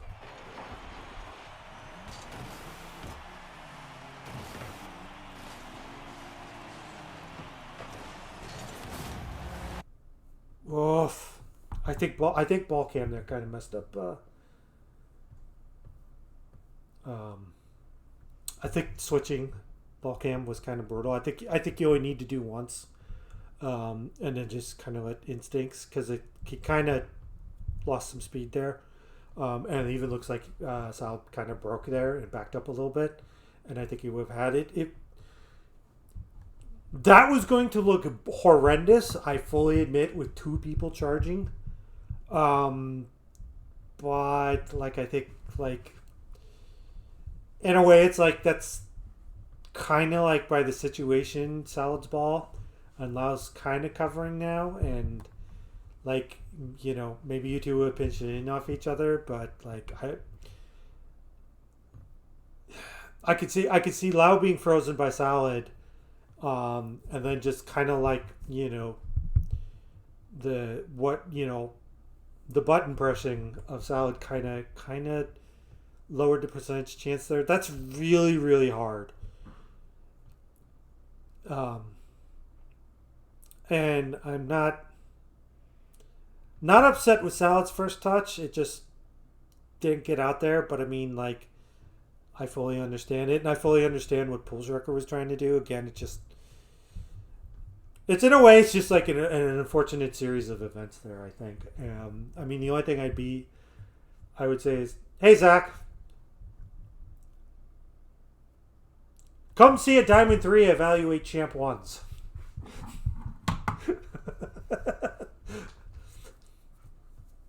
By the way, I'm in chat. I'm in voice channel. If you want to lend me your wisdom. Yeah, if you want to come in here and lend me your wisdom, that's fine. I think Lau is man-made. I think he might be idle. I know I've got Pool Sharker in here. It says I got 4 viewers, so maybe Bucks is like lurking. I am actually sitting in like hey, there you are. We're abusing our admin powers. By the way, we are in the admin channel. Yeah, I'm trying to help give pointers. Okay.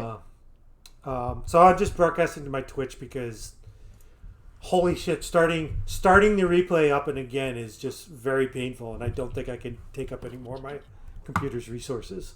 Oh, no, you're fine. So I just saw your stream, so I decided to pop in and say hello. All right.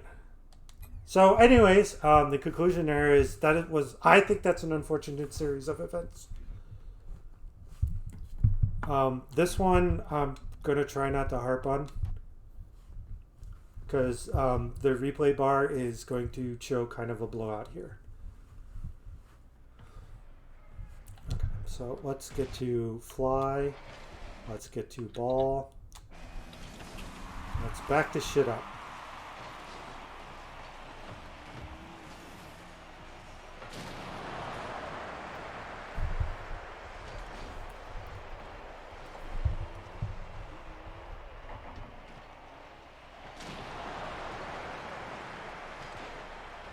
By the way, if you see anything on stream, point it out, Zach.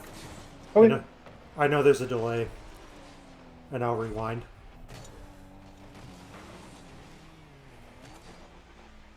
Like it's just kind of neutral play right now. I think a lot of times at lower ranks, the biggest issue is the third person always either cheats up or is usually in the wrong spot. Yeah. That happens a lot. Even at our level still, it happens way too much. And rotations is a big thing. Like, just instead of trying to rotate to get like a big boost on the side, you could rotate back and get back boost if the ball is heading down to your goal. Stuff like that. Of course, everything's situational though. Yeah, or just take a line through the pads. Okay, so... So, ignoring what's going on in the field, I don't necessarily hate this challenge. I think Lau's doing the bad Ander rotation, which I need to fucking stop doing. Mm-hmm. Is he upside down right now? Oh, he's flipping. It just was paused or it's perfectly horizontal with the ground. Okay, so what happens here? I mean, okay. So, as I'm want to do. Go back a little bit more. To where? To where before Lau got to the goal. Okay. I was about ready to jump on Lau's view. No, I don't want that. I want fly. Okay, so ball. So it's back up 10.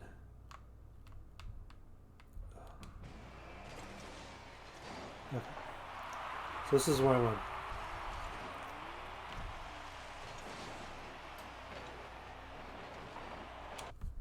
So right there, Lau should have stayed far post and let the guy bring the ball out to him, and then challenged it before it got to the near post.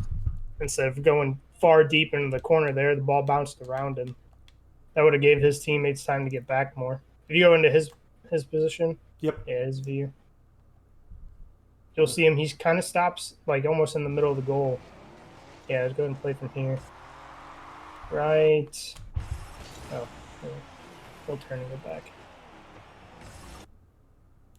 Yeah. Okay. I want to. Yeah, if you would have made, instead of going across the middle of the field, if you would have went left, went far post and swung around, that would have slowed him down a little bit too. That guy would have still made the play. I know Peter was there trying. It looked like Peter was going to demo, but I don't think Peter was going for him. I think Peter's just, yeah, he went for a corner boost. So if he would have went far post more than what he did and stopped, that guy would have been making that play right there, and he would have still been able to go and hit it. Yeah, like.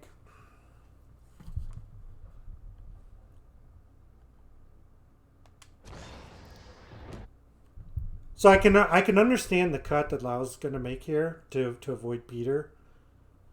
Yeah, but right there you could tell Peter wasn't even going for him because he wasn't boosting and he didn't turn to even go to where Lau was going. But right here, if Lau would have went more left to the far post and made a swinging motion towards the ball, that guy would have already had the ball off the corner, and Lau would have been in a good spot to either attack it or block it. But that's what happens. A lot of times you just don't recognize the momentum of the ball and what the player's doing. So then you think, oh, I can go for this, when in reality, you're already going too slow to challenge it. Yeah. Because the guy had all the momentum right there because he had nothing but time, so he could set up whatever he wanted to do. And then kind of got the flick. Yep. Yeah, like I said, that happens quite a bit. I know I'm not immune to what like Lau does. It's just like, yeah, I'm gonna try and stop him. Yeah, usually you just gotta kind of be patient with it and try to hope that you can give your teammates time to get back. That way, in case you do go for it and make a 50, somebody will be there to take it. That way, you're not just by yourself trying to do everything. So just FYI there again, comms.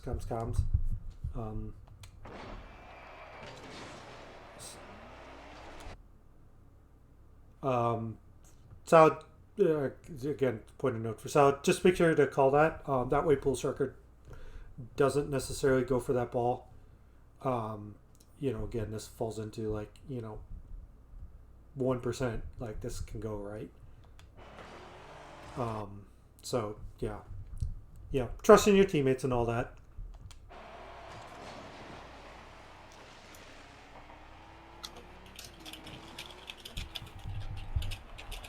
I caught on stream like that was a fairly decent pass. It just was hit with so much speed, flew across the front of the net. I don't mind that turn. I don't know about the hit. All right, let's see. God, gotta go back through all this because getting on the player view is such a pain in the butt. Okay, so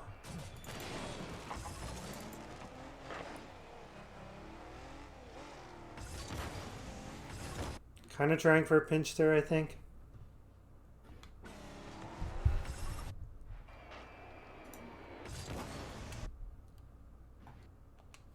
I mean, also, how much time? Yeah.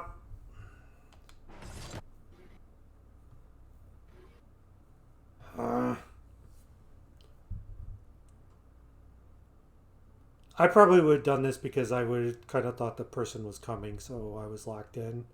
I'm just looking at the on the replay. It's just like there is a little bit of time here, so you can kind of collect the ball and just bring it up the wall,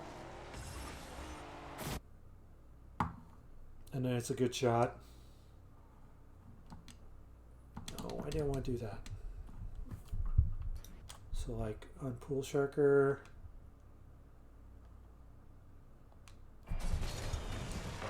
Kind of comes, okay, goes back. That's plenty of boost. Kind of turns up.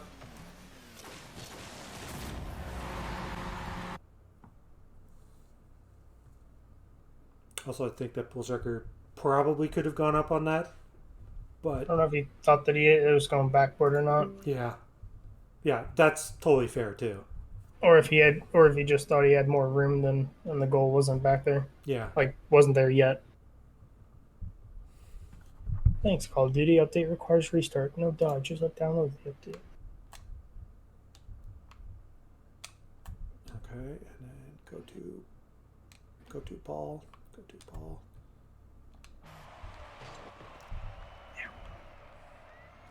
Alrighty, I'm getting pinged to hop on Call of Duty, so I will talk to you guys later. Okay. If you want to go through replays later on, let me know. I can carve out some time. We can just chill and get everybody in Discord, and I can like stream it or something too. Okay. Yeah, I'm just going through the games. Oh yeah, You know. no worries. That's a good thing to do. I mean, I'm glad to see other people are doing it. All right. Alrighty, later, guys. Later. Okay. So I will say I'm not going to try and dwell on this game. You know, I am going to try and attempt to see what went wrong. So I think that was Salad's touch. So the 10 leading in. This is Salad. I guess this isn't bad. It's a little far back. Yeah, it's just a miss hit. Okay, so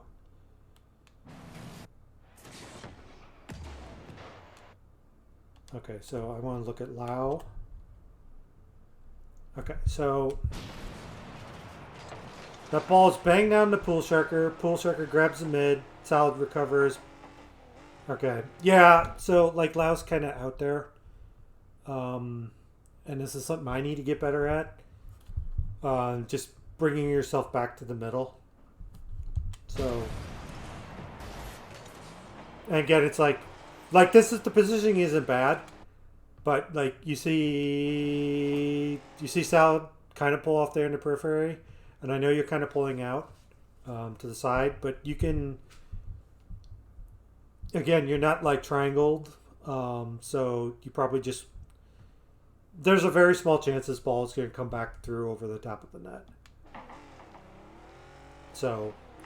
Again, I say this because I'm freaking out of position, you know, and then I make the out of position challenge like Lau just did. And Salad just slightly mistimes the ball.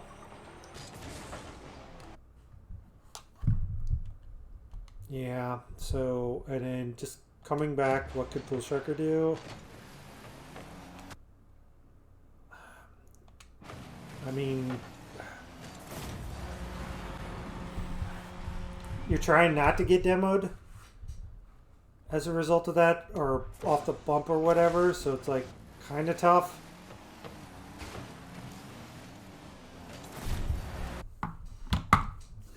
That's really tough.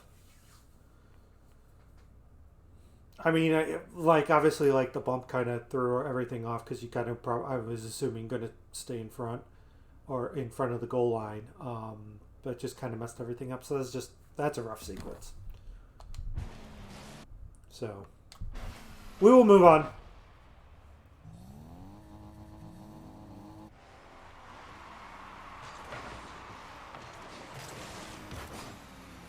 That's a good save.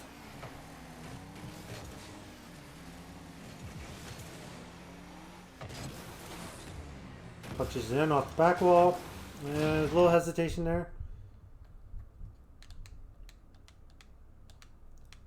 This feels like just trying to read it, so again, not gonna dwell on it too much.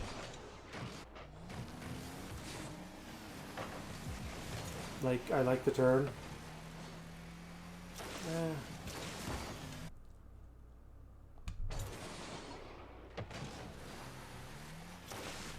Yeah, okay. So just probably just didn't need to boost. Like if you're playing the read, it's again just, you know,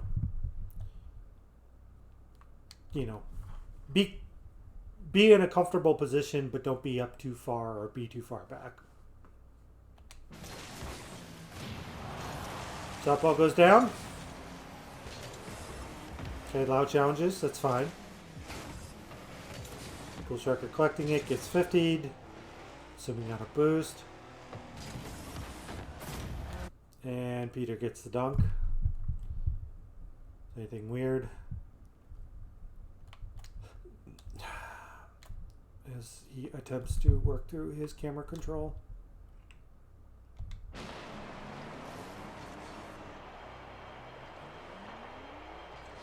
Who rotates back. Yeah, so I think Salad just kind of like before.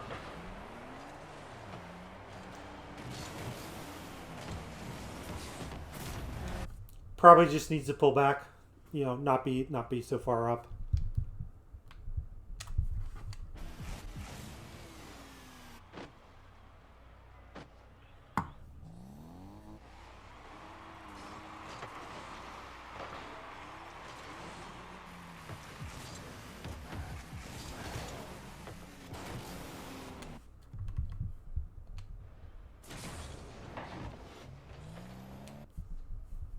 So just to note, I would again comms. I feel comms would clear this up. Just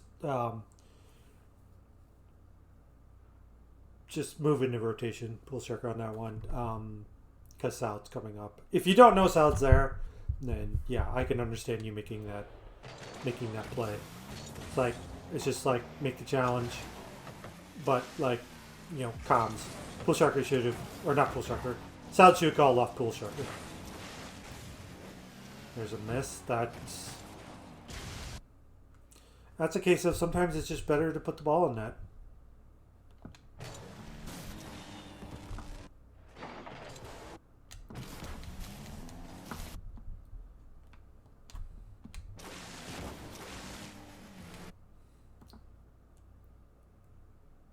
Okay.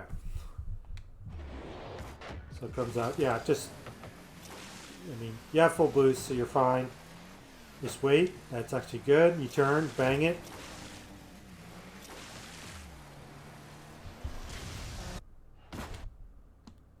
Did we get a flip of doom here? Peter rotates, comes around. Good, it's caught cheating up. Doesn't even use a second flip.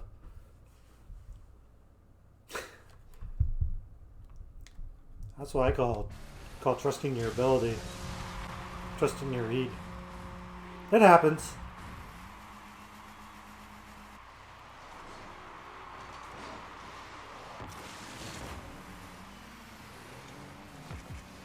Alright.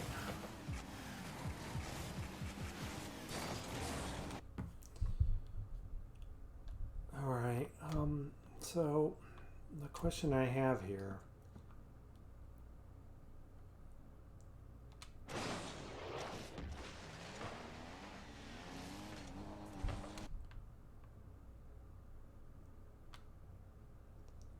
How am I going to get a good view on this?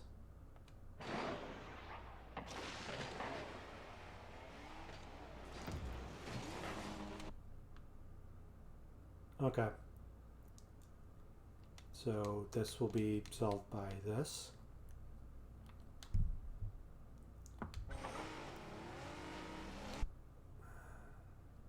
This is weird.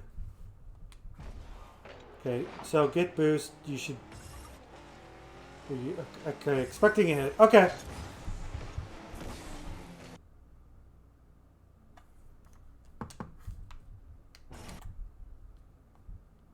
That's kind of fine. It looks very weird, but I can see expecting a hit.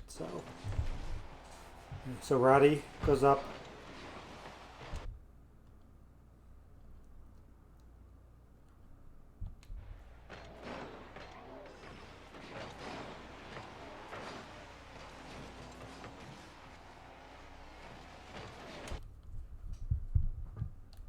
So, God dang it.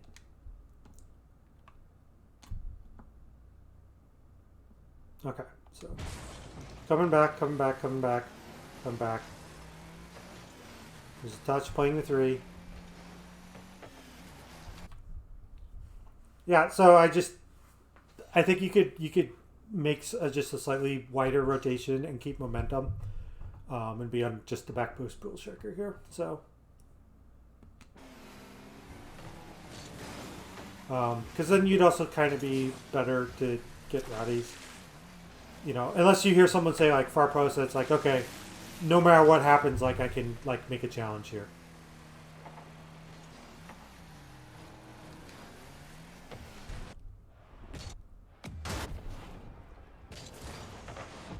So that ball kind of sneaks in. Lau's going for the challenge. Just couldn't get there in time. Solid makes, you know, some Ander read off the top of the wall.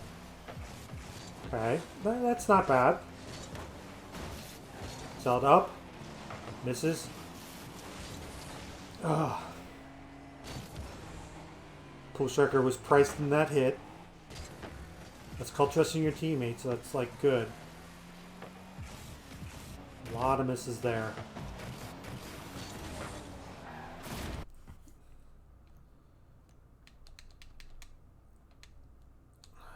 Okay, let's go through the team. Just see if anything could have been done. Lau gets out. That ball comes up high. Yeah, Pool Shaker probably, it's probably like, in a way, like Pool Shaker accidentally touches it. Okay. So backs off. I would...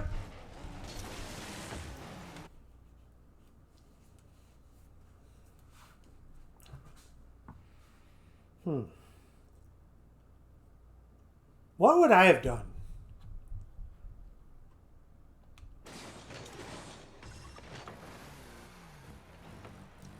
Could you have gone for that? Well, I mean, Lau's there, so I understand.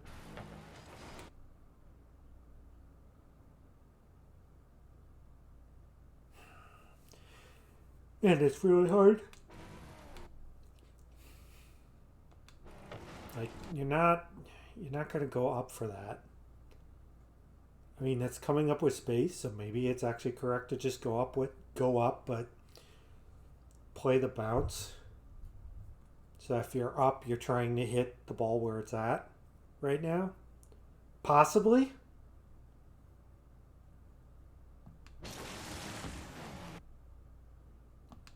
Not the worst, like you bail on the challenge.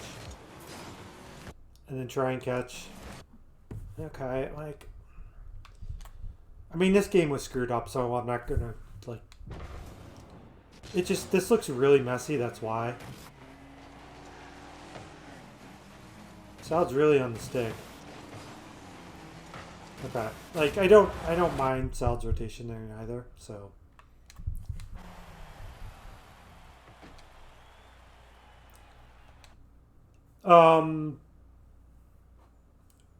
At where should the clear be coming on?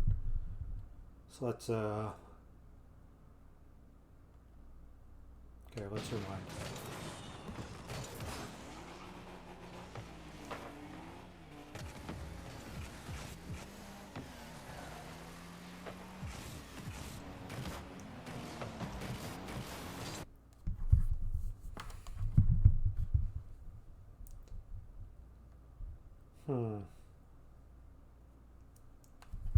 There's not really much of an opportunity for a clear just because the ball's missed. I wonder actually if Lau should have broke the rules there.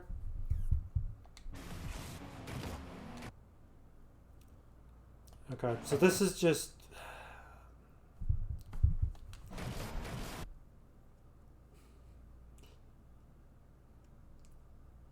Like, the fact that Pool Striker touched this is, like, it's not actually, like, the end of the world.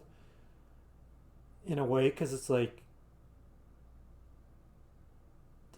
it's reading off the backboard.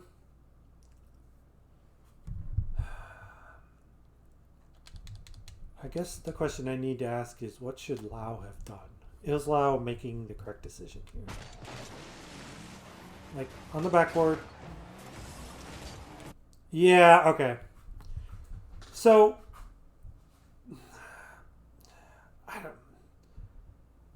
I can understand what Pool Striker is doing. I think this is partially comms, and this is just.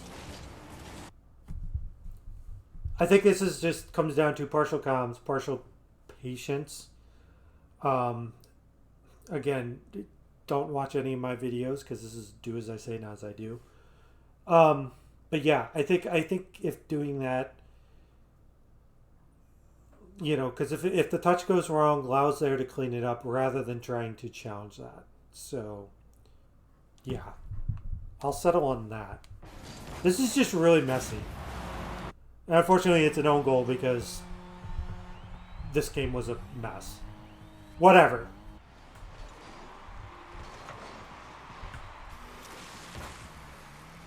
Okay, don't mind that. I mean, Peter read it. I know I said before, but like Peter's felt like their best player. If I had to pick. Woof. Alright, what happened here? Just unfortunate rotations? Or something else? There's Lau. Okay. When trying to play off the backboard like that, always challenge, always be up in the air earlier than whatever you think you're supposed to be. Because the goal is to actually make contact with the ball and just pop it over the challenging opponent. And it's hard to see because, you know, you're trying to focus on the ball. But like my advice here is just you got to try and be up. And it's trying to get that routine logged into your subconscious.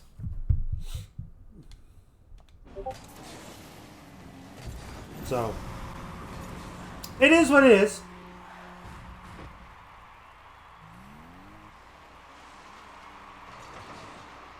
I think we're probably going to motor through this game. Because I know one of the goals scored, the last goal scored was just garbage time goal. And I'm just trying to, there's a cut, that's dangerous. See, the problem is if you do a cut, you have to like stay with the ball. Because you've doubled up with your teammate.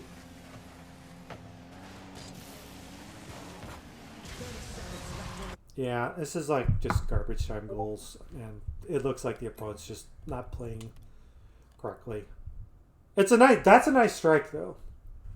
But yeah, let's get into the meat of the games.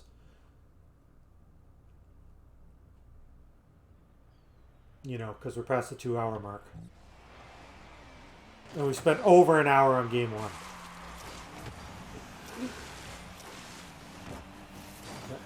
Ball goes.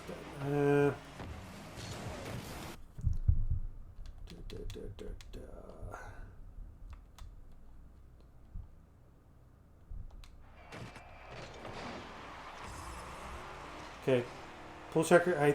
Yeah, it's fine.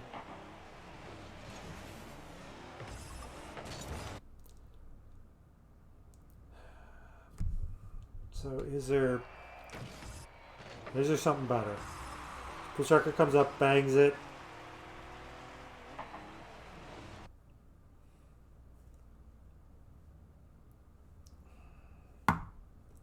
I think this is just like, again, I feel like preaching patience.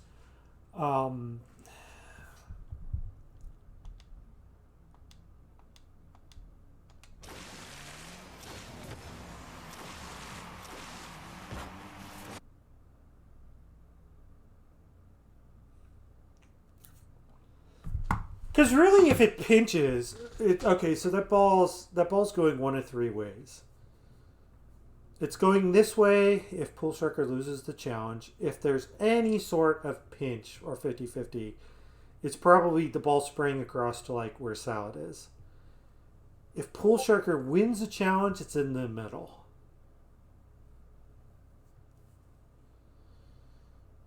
Alright, so how next level is this?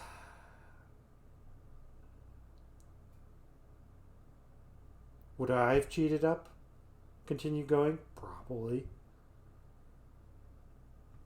Okay, so why would I have continued going up?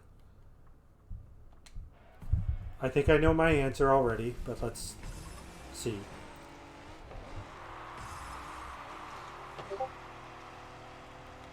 Okay, so I know I would have gone up because I know Salad is somewhere behind me.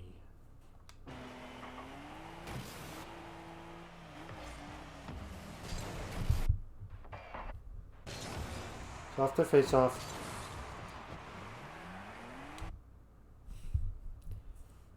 Okay, so I think for Salad here, I don't mind drifting back towards the middle.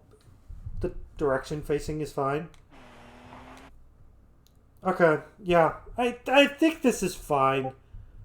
I don't necessarily think Lau's out of position, and I would think Salad would be coming back because I know as a face-off he had free reign of that mid boost.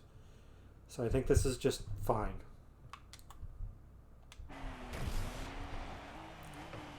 So Peter misses. I would say just there, Salad just needs to be cognizant of like Peter getting a challenge there and sending the ball far post. Oh, that was... I don't think Pool Sharker could have done any better. I mean, I say that as the ball hits off the post, but... like, beats Peter. Kind of slightly lined off, but like actually gets a good hit. Like...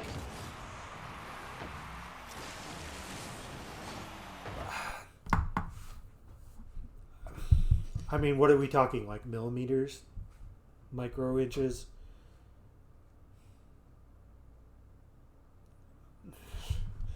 I mean, I don't know there. I was upset about that on the broadcast because the net was open. Like, he had the defender beat. And it looks like it was struck well. Just you know, slightly bit off. So, I can't complain.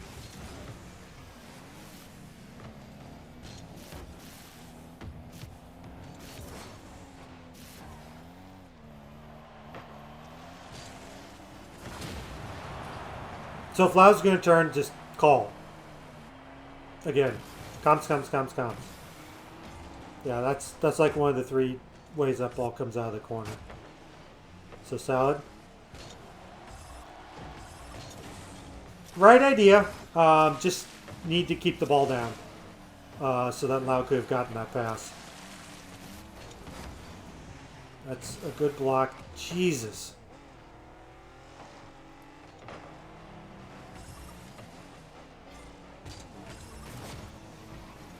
Three people, like three blue cars.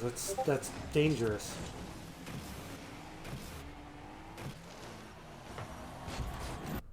Okay.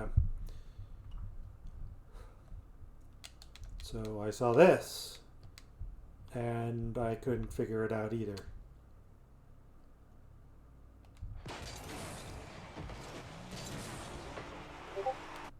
Okay, so Salad's working on the clear. Misses. Oh, mistouch.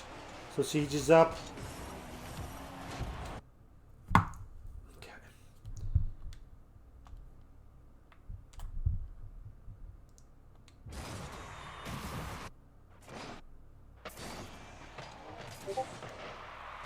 So Roddy wins the challenge. Pool Sharker misses. Okay, good follow.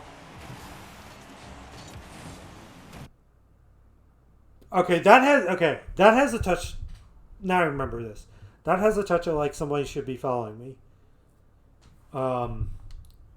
and it didn't happen. So why did it not happen? It's Lahu challenged by Roddy. Rotates back, okay. Comes far post because it was a cut.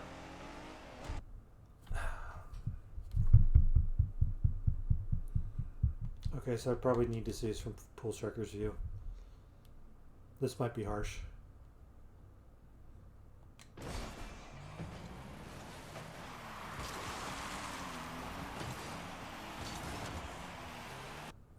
Okay, I could see again. I could see coming back because, like, you turned around and saw that the net was open. So, yeah, kind of bad launch there. Just let's see if there's okay, and like, yeah, okay, turn back. That's fine. Okay, so the tips here.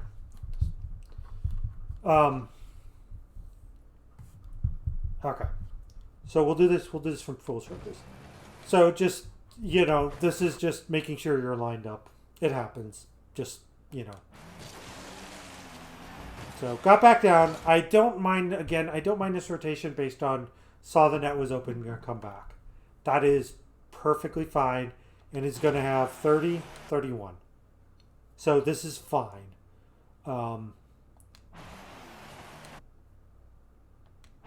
So Lau goes. So I think the communication issue here kind of held up. So Sal thought someone was going to go. And because Pool and Lau rotate back, there wasn't anyone there for the pass.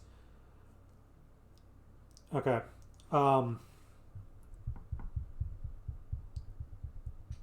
This is I think Pool needs to make a challenge here. I can understand waiting, but I like getting on the ball. So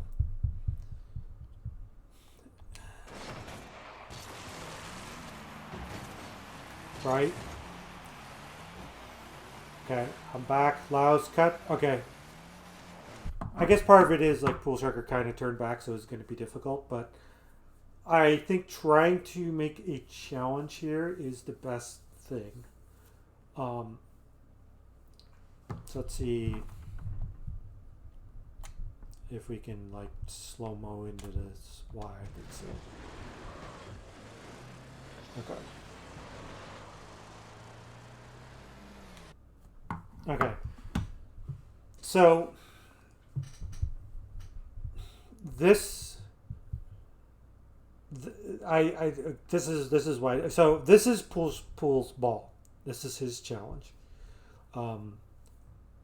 Lau has no. Okay, so Salad's out of the play because Salad made a pass, and I'm not going to fault that.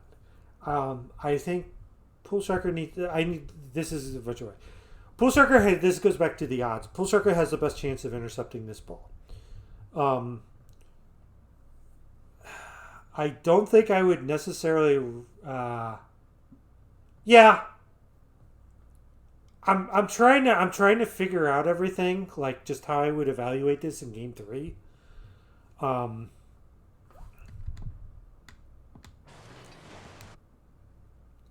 But the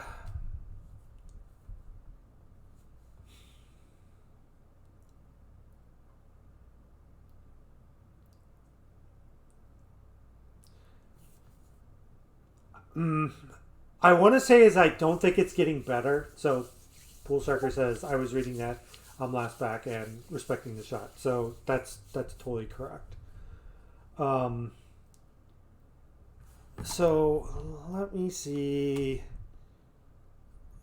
Again, this is probably not gonna.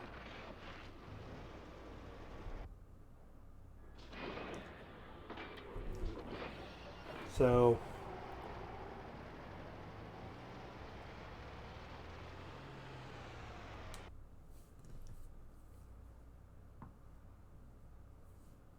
So this is probably the point in time I would have made the decision. I'm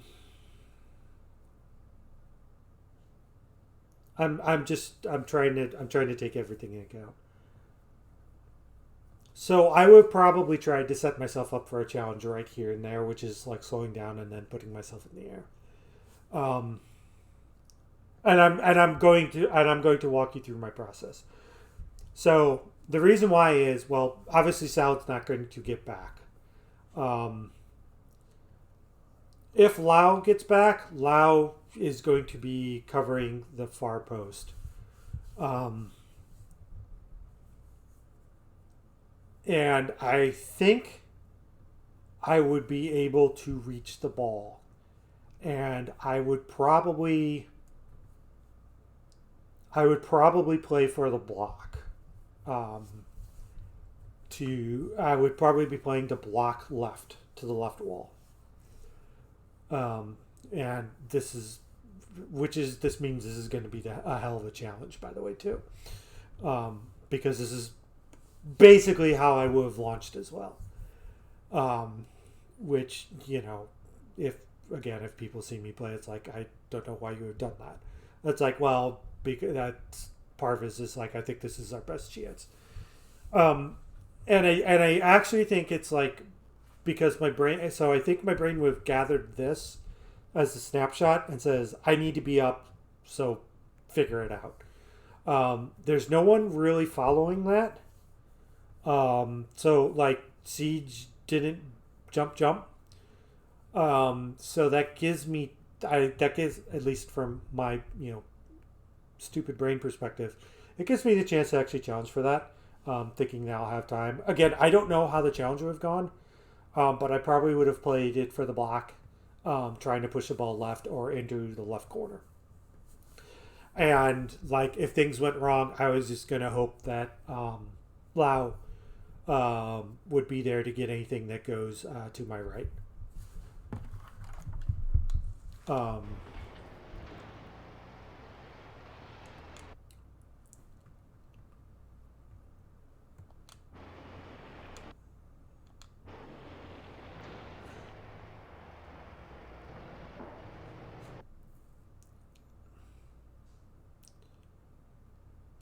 So again, also kind of like trying to, understand everything, because I understand why the decision was made, because I've made that decision before too. The one problem is that now the reason why I think you should challenge is the opponent has free range, and then based on your movement, you unfortunately, like, you're not going to get a chance at the ball. And the reason why is part of it is that you slid so far back in net, like now you've got to try and get going again. And I am assuming Lau is jumping here because Lau doesn't hear anyone up. And like, so that kind of happens. So again, this is just kind of in a way, this is all split second decision making. But like, yeah, I would basically be stopping and then going up, and just trying to block. And I'd probably get my butt dunked. But in a way, it's like, well, here we are. But yeah, I think that gives you actually the Pulse Record the best chance of saving the ball, making a play, whatever. And that, now that theoretically Lau knows you're up, Lau can try and cover probably the right side. And if it squeaks into the left, like, that's not on you. I can understand respecting the shot. But it's kind of like, now that it's up, it's not like on net. It's just getting yourself to trained to like get up, get your car rotated, and all that. And this, I admit, this is going to, even from the previous frame, this is going to be a difficult save to make, but I think it is the correct one. to make. Just because I think that there is definitely in this case an urgency to challenge the ball. Right, but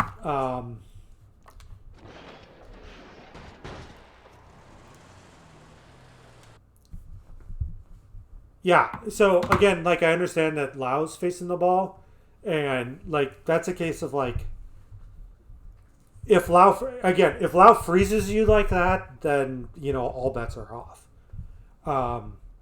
So I'm just kind of processing this from like how I'm hoping yeah, he's going and it turns out. So okay. So I'm reading this. So this is just probably like this is actually kind of like a speed of the game type thing. And it's like I see it's yeah. So come on. So like here you see Lau going for it, and I completely understand. It's like technically like here Lau's pulling away, but I wouldn't have processed that. It's like basically right around here. That's when I would have processed it. And again, like this is I'm saying this is going to be very difficult to do. But this is so I'm explaining to you why I think I would have done what I'm advocating for is because this is like where I would have said like what's going on. I would have kind of expected Lau really to throw himself at the ball. And I guess for the record, Pool's saying, so he's closer, yeah, it's my ball to challenge, that's what I don't understand. Which is a very, very fair argument. It's basically, it's this point in the game that this is why I'm advocating, and this is everything I'm advocating for is difficult. But the reason why is this is when I would have like sort of processed what's going on. It would have basically been ball is up. Teammate did not like fling themselves at the ball. And I know Salad is down in their end. So it's basically on me to challenge for the ball. And theoretically, I feel confident somewhat in my ability to get the ball. Again, don't watch my streams because, you can start a whiff counter that will roll over 10,000 times. But like even here, it's like the reason why I'm saying is like there's also like no one up, so it's like this ball is basically challengeable because they're not going to get to it immediately. So you can basically play for the you're playing for the block basically. Which again is going to be super difficult, but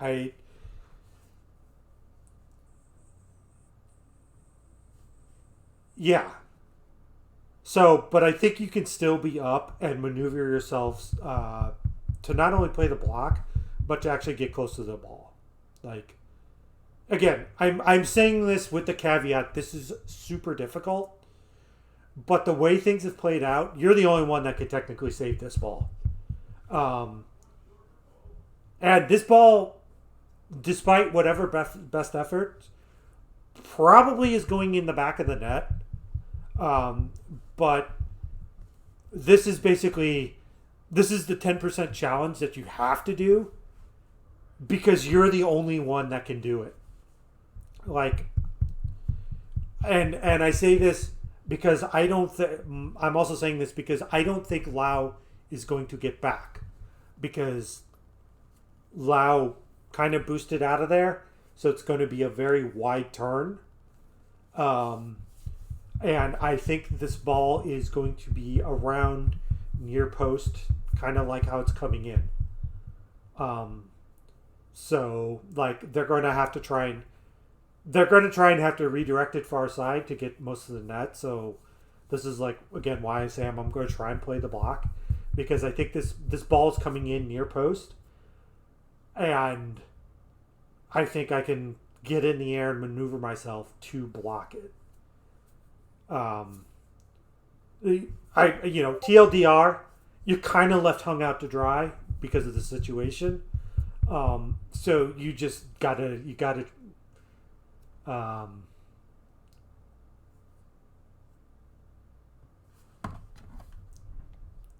yeah, I mean, we can, like,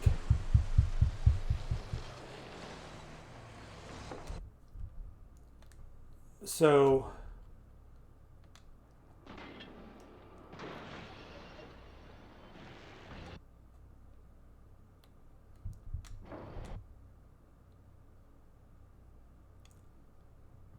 I'm trying to get to, like, where Siege would probably have touched the ball.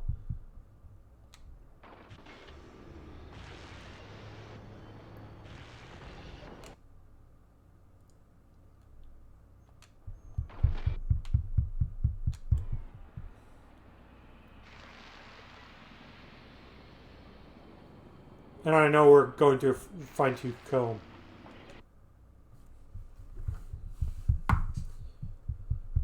Okay, so if Lau's not there, that ball...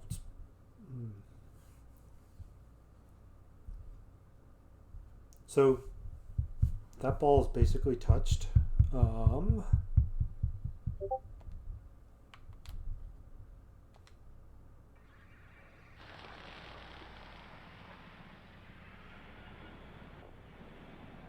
Oh, God.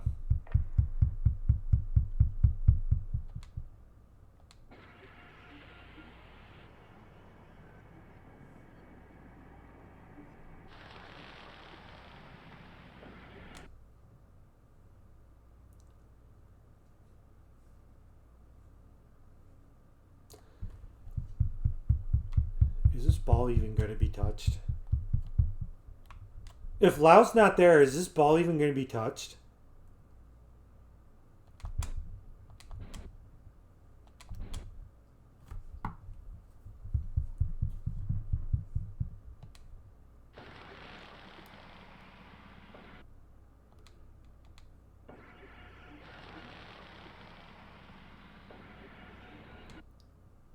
Okay, so Siege basically got the best touch in Rocket League, which is he scraped the ball. Yeah. So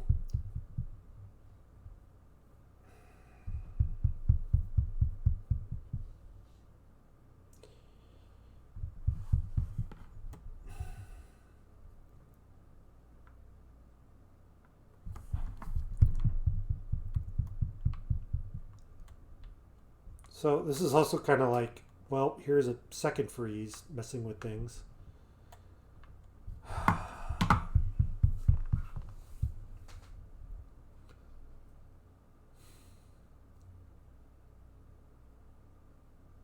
So I think Siege is operating independent of what Lau is doing.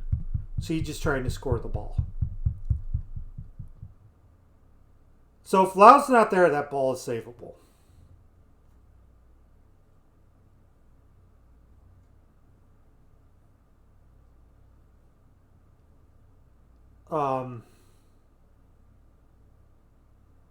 If Siege hits that with the front of the car, that ball's unsavable, I think. But here we are. This ball is, I think, actually it's just kind of like dropped on you, and I think you have the reaction time to actually save it, because there's nothing on this ball.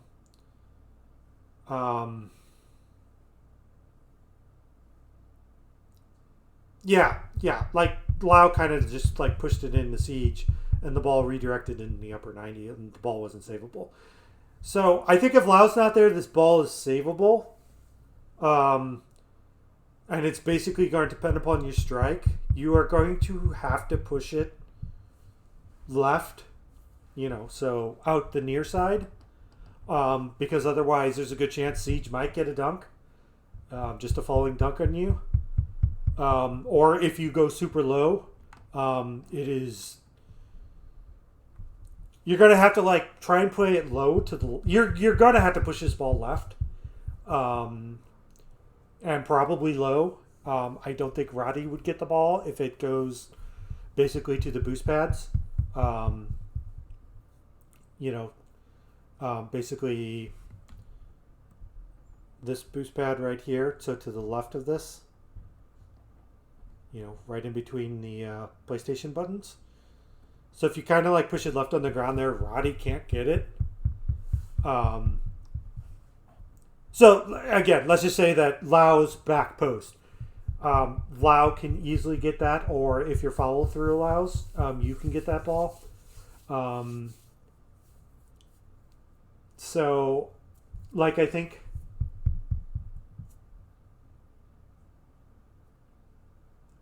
Well, okay, so hold on a second. So I'm going to provide the conversation since I'm not smart enough to put this like up on the screen. Okay, so we've determined that Siege has Bull pointed out like looks like softly rolling out the guard. Yeah, it's a really really soft touch. And I feel I was lined up to make that save. The 50 pop guy going on the upper half net of me. Yeah, like and you can't save that. Feels maybe too deep. That's fair. I do think you are, but I think you have a chance. Yes, sure. We'll pretend that I read he wasn't getting a strong touch, and appreciate all the feedback. I think you could have reacted to the soft touch, so I'm going by that. You definitely would have had a chance. I'm just saying what I would have done because I'm going to say I think this is my experience kicking in, and telling you what I've seen, and that is like just a lot of times I just I'm too slow. There's also a second part to this. That Pool Striker says, and this applies for everyone. I just feel like I played that better than you're making sound. This goes for the whole string of replays. Because I am picking on everything that you're doing wrong, it's, we're looking at all the stuff doing wrong and trying to improve because that's a place for improvement. What I will say, full disclosure, regardless of what you do, I will gladly break everything down.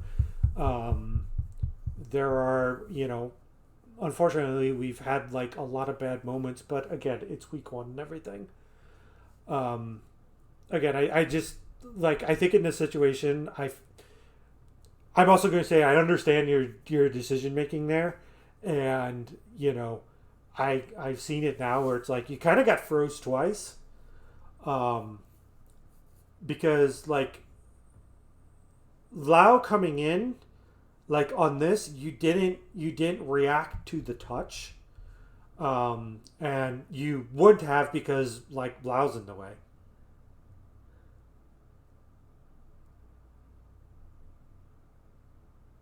Yeah, no, like part of it, like I think what would have helped the situation is if Lau had just challenged, and that's I don't know if Lau would have succeeded on the challenge, but I think Lau should have like challenged because I think that's what I would have done. And then that would have like given you the option, and you probably would have like if Lau challenged, and this is what would have happened, we would again be looking at this sort of differently. I'm sure that the ball would have come out the same and all that. Yeah, and like the backwards challenge here is just back breaking. Because it again, like it kind of freezes you because it's like, well, I don't know what's going to happen, and like, oh wait, I gotta switch this over. Like, hey, look at the dot on the field. That's where the ball's at.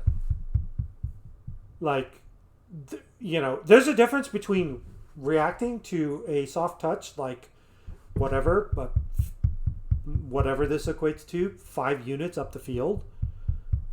like a tenth of a second or whatever, and like you trying to react to this ball that's going to come out much faster.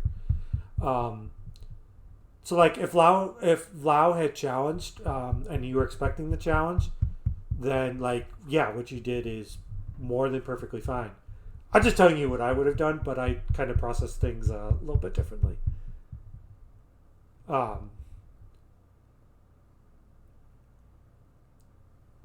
Because like I think that has to more to do with like my wait and see type approach sometimes. But I agree. Like at the start, I would have fully expected Lau to challenge that. But once he didn't, I would have attempted to start processing that differently and go up. I mean, and again, like all this is like based on what happened. Like you were not in a good situation because of what happened.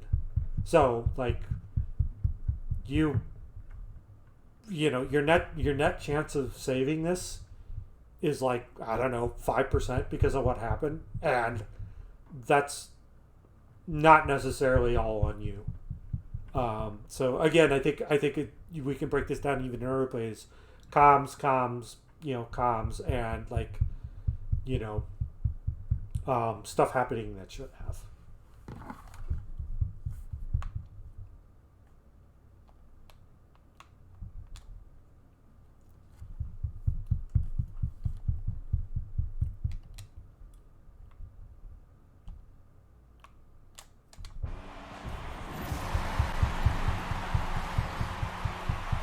All right, so let's get back into it. By the way, that's a super tough play to evaluate.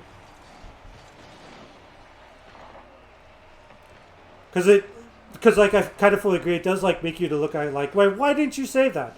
And it's like, well, here's A, B, C, D, and E. Like, what'd you want me to do? And you're kind of like, left out to dry when there really wasn't much to do here.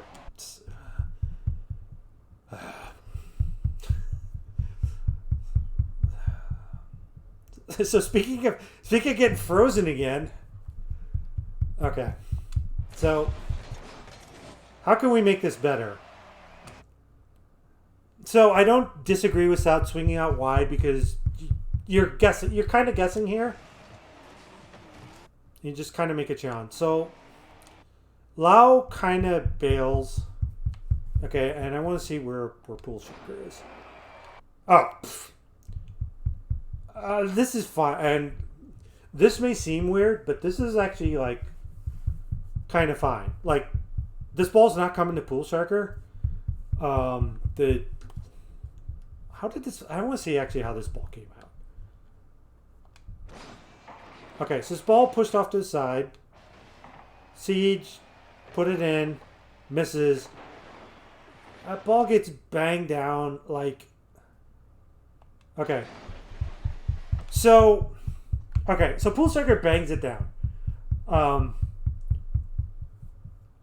I do not think what Pool Striker doing is. I'm not even gonna say it's awful. I think it's actually like pretty smart. So that ball's not gonna like.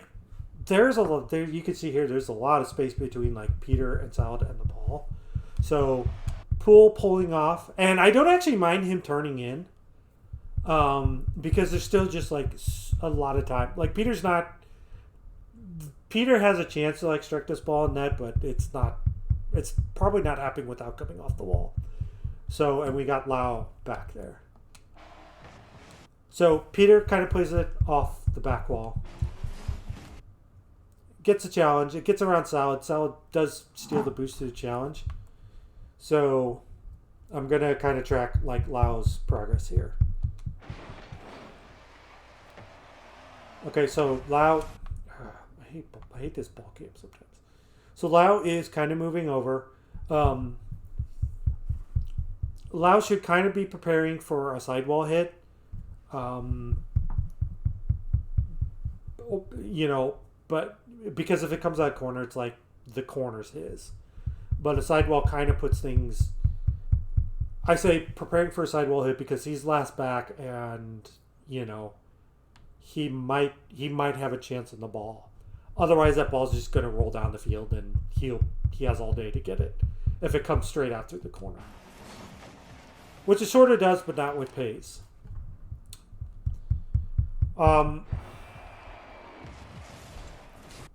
So we're probably need to zoom in here on Lau. Okay, so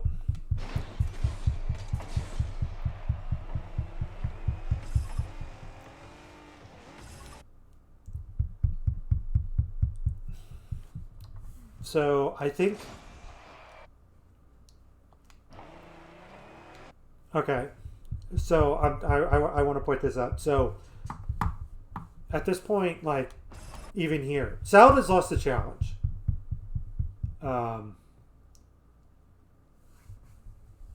So Peter is going to get that ball.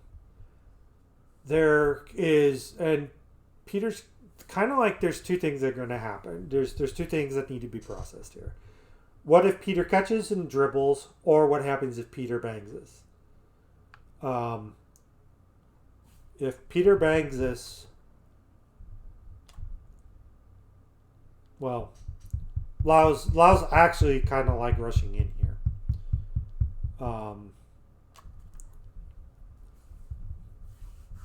So there's a lot of speed being carried. So it's like almost so there's not a sidewall hit where it's coming out in the middle. So it's more of a corner hit, but there was a lot of speed carried here. At this point, I think Lau should be thinking about just handbraking, power sliding into a turn. It's either that or go for a 5% challenge. I'm not sure actually what is correct. But the problem here is like Lau kind of pulls off, and Lau's got 50, and then kind of makes a boost steal. So like what happens here is by like doing this wide turn, this is kind of like force him to the outside, rather than the inside. Peter then cuts this back inside.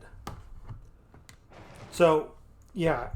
And now Lau's kind of made a pretty decent turn, but Peter is supersonic, and coming in. So now basically, and keep in mind, I haven't disagreed with anything like Pool Sharker has done, because I think it's a little bit aggressive, what Pool's done, but I don't think it was necessarily unwarranted. So like coming in here, like Pool, from my view, just from this, Pool is going back post because Lau has signaled, I've got it. Or I am going to make this challenge here. So, like, from this perspective, like, Peter kind of loses the ball. And this could be an intentional block, by the way.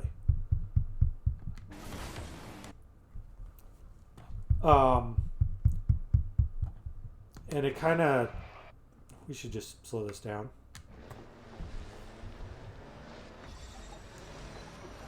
It's like,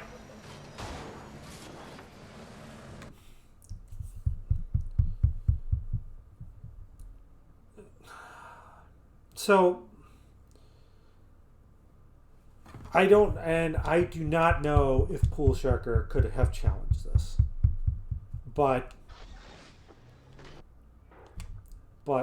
like let's look at it from Pool Sharker's view.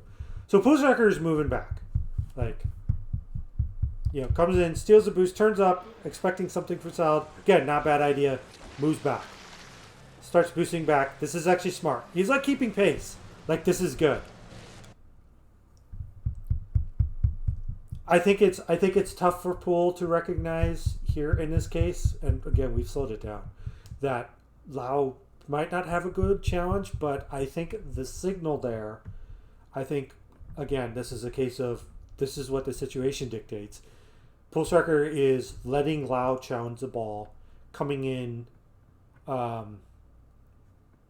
which is near post, but I think like this is sort of correct. Because this is like, if this is like, if this goes to siege, Pool Striker's may not save it anyways. So I want to point out that I think this is kind of like making the best of a bad situation. Because like the only other thing Pool Striker could have done is just hard cut. But this leads me to believe that, like, all things considered, because I think like also like if Pool Striker cuts and Lau doesn't get back, Pool Striker inadvertently became the third man and cut. So it's like this is again rough because in a way Pool Striker's kind of getting hung out here, and it's really rough. It's really rough, I think. And I like this. This is like, and also at this point, like the play's in front of Pool Striker, maybe cutting a little bit more to the middle. I don't know. I would need to play once more. Yeah, and I think like that's, yeah, and that's, I don't know if so like Pool said, like I would have had to cut before knowing Lau was stealing the boost, and yeah, that's tough, and I probably would not cut there. I would, even if Lau was stealing the boost, I'd be going back because it's like my thought would be Lau's going to make a challenge there. And also if Lau doesn't steal the boost, he's there for 50. I completely agree with that. I don't like the boost steal there.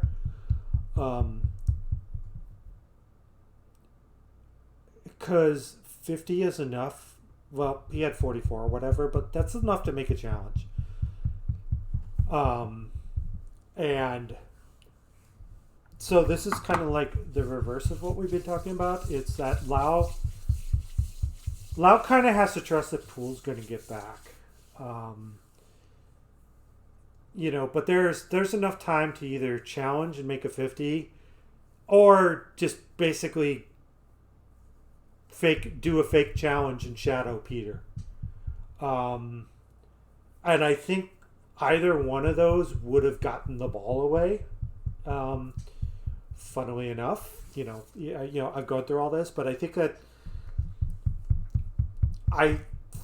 with the likelihood of panic from time to time, I think that might have worked. And where's that ball going to go? Well, it's going to go to the outside. Okay, well, like, Pool can get that. It's going to go to the inside. Like, Lau's either going to block that or it's going to go, it's going to go sideways. It's going to go east-west. In this case, like, straight right. Because probably Lau's got a touch on it. So, yeah, this is, as we talk through this more and I get input, I think the only other thing I would say is, Pools probably just need to be slightly more inward and try and play both situations. But like what we're looking at right now is so rough because it's a 2-on-1. And I think like kind of at this point, Pool, if seeing everything, is picking up that Lau's going to attack Peter. So kind of how it plays out, like Pool's just kind of waiting. Because actually I think like now, like right here now, Pool, yeah. Well, it's a bad ones block is what it is. Pool said, and the in shot is a pitch off Lau into the upper half of the net. Yeah, it's like a ones dunk basically. So, like this right here, like Pool's actually in pretty good to defend a shot. It's probably still going to be rough. It's rough if it's a pass to siege, but like now Pool's, this is perfect. He can save the shot now, I think. Again, siege is the problem, but it's like I almost think at this point Pool's priced into guessing. So it's like this is like coming really, really, it's like becoming really, really bad. But I don't know. This is probably where having Zach would help, I have to admit. But I don't know like what else Poole can do here. It's like you're playing both situations and just trying to put yourself in the best place to succeed. So this ball's coming in, and again, the only thing I think I would say is that maybe turn slightly inward for a block. So rather than like take the path, you'd be like kind of closer to that the boost here on the left side of the screen, the boost pad. Again, I don't know if that's correct or not, but I'm just saying just kind of time slightly inwards. And as we can see here now, the ball is, I don't even know if roll is passed. It's kind of just lost control and is going to siege. Yeah, I'm Poole Striker. Unfortunately, you're kind of left in a really rough situation here.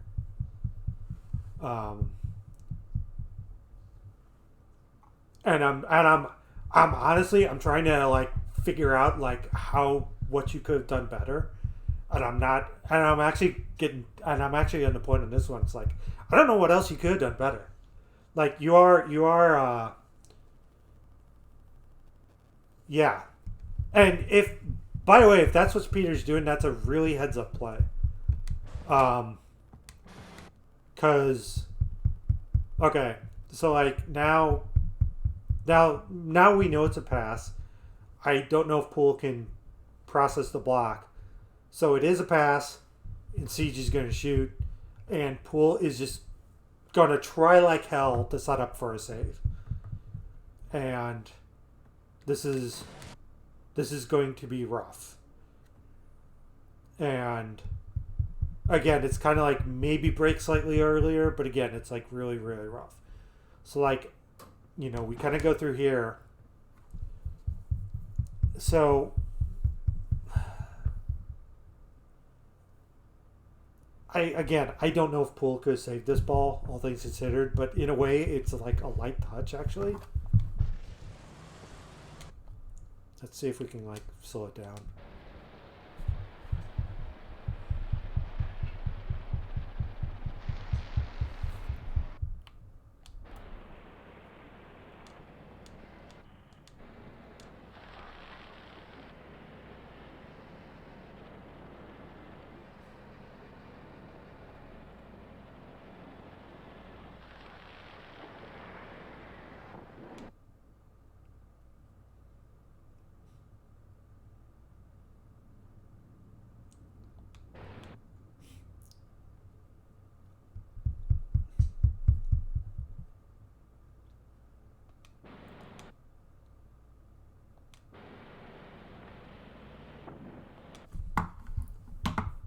Yeah, it's like he's trying to go for a corner hit, like a corner of the car hit, but that doesn't really like work as well when the ball's on the ground. It's kind of cases like I feel like he just would have been better to like see again. There could have also been we kind of really slowed this down. There could have been the expectation of a pinch. Which I feel, it looks like Peter intentionally, but I mean, that could have been the play too, is that there's a pinch. And again, who knows what would have happened, but like, this is like really weird. Oh, and by the way, as we can see on the right-hand side of the screen, like obviously Lau gets a touch there because we can see the different color trails. But like he really jumps away from, so there's not going to be a lot of speed. Like,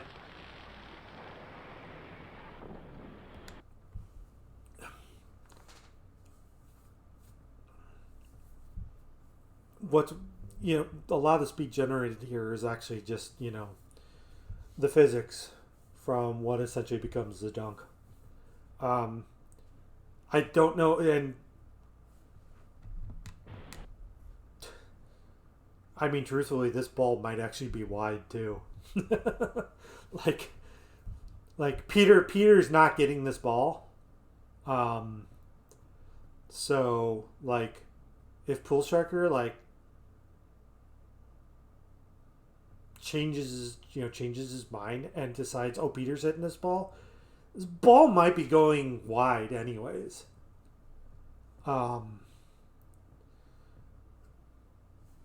So then like about this as a whole,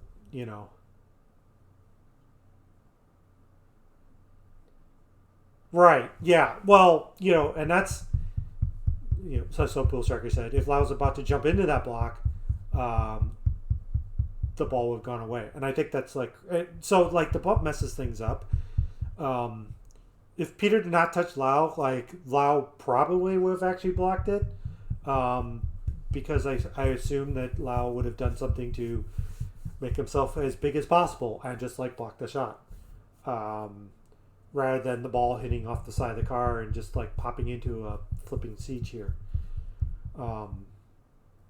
But it's almost kind of in a way like, it's kind of like, in a way I understand the thought process, but it's also like sometimes the best play you can make is just like not touching the ball. And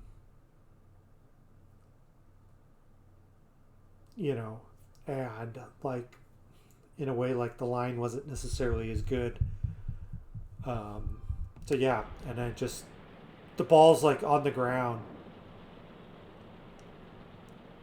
and just like pinches up, and Siege on the flip, just the flip animation is just following through on it, and that ball just pinches up and gains more speed, and it's going to be in the back of the net.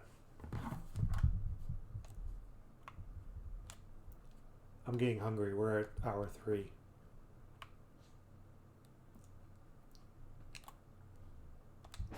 This has been good. And again, I'd just like also to say is just like, ultimately like the third person back who's stuck in basically, this is why it's rough sometimes, just being stuck in these unwinnable situations when you're the last person back, is just like, how do we find a way out of this 5-10% situation? And it's like, sometimes you just don't. Sometimes you're just effed, and there's nothing you can do. Sometimes, but like to go back like to the run of play, like I don't disagree with anything Pool Striker did. So just kind of got left out, hung up there a little bit. But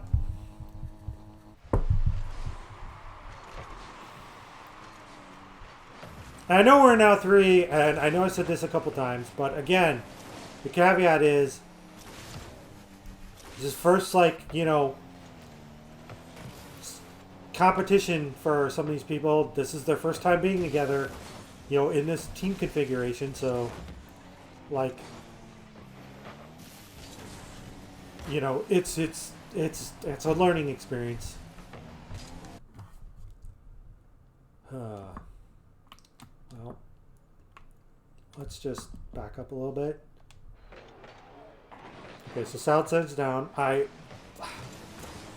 liked it. I liked the attempt. I'm not gonna lie. Like that's a heads up play by Salad, and that's a really good try by Pool Striker. It's it didn't work out, but again, this is super dangerous. But I think like this is like some really like. This is some good heads up play. Like, Salad passing it, throwing it, or just throwing it over to Pool Striker. Pool Striker smartly turns and is going to just try and do something with it. And I like it. Kind of sends it in the corner. So Lau smartly is pulled out. Going to try and like circle in.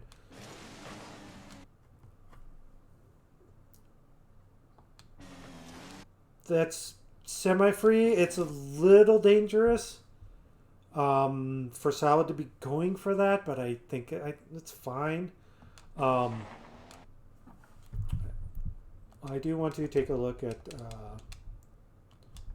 how Lau's attacking this ball from the air.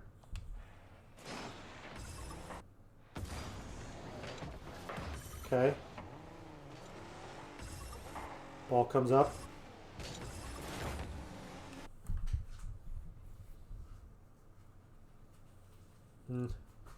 Yeah. I don't know what I would have done. That, I guess because it hit the ceiling, you charge into it more. Because if you pre-jump that, you're going to end up short. I mean, I just think he just got 50'd there. So, it's fine. So Pulsarker sends it in. It's picked off by Peter.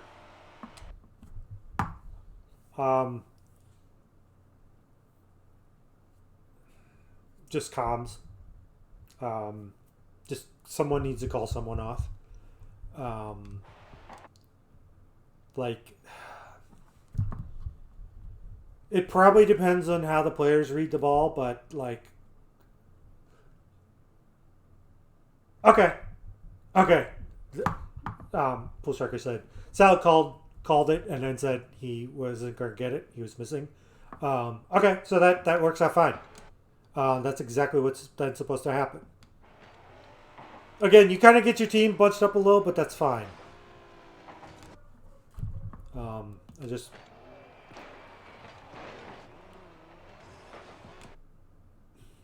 I probably would have done the same thing because I'm bad. I like to pass across here to Lau from Salad rather than trying to put it on net. But again, I understand. So that ball's up. Lau's up. Misses. Siege gets a touch. Just booming clear. I know they're down by 2, but there's like plenty of time. Despite what happened in game 2. There's a little pressure, but like it's not that bad. That's rough. Okay, so what happens? So like that's a good clear. Lau doesn't really get much on it. So I think this is a fall through from Pool.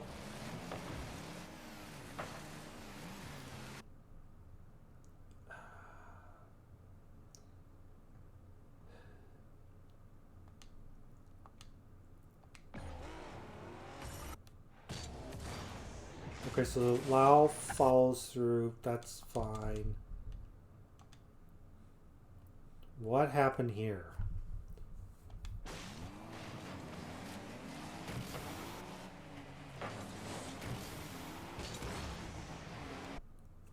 That's tough. I don't know.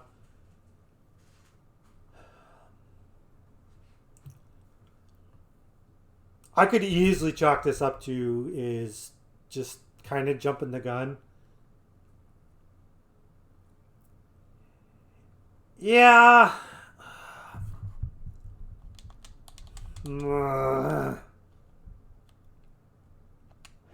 Okay.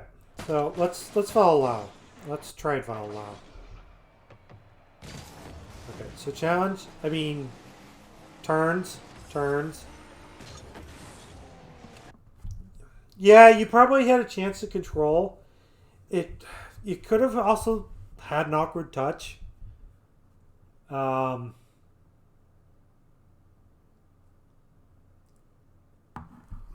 think trying to control and just get a better touch would have been better.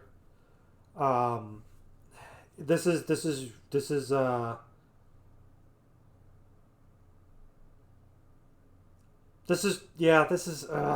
kind of difficult. Again, let me. Okay.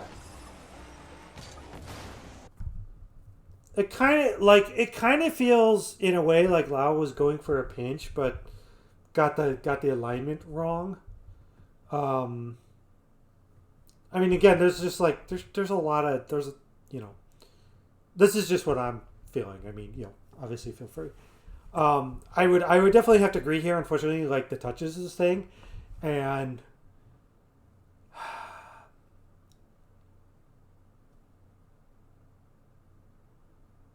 it's kind of like right around the area where you kind of need to start taking chances. Like, so for posterity's sake, this is game 3.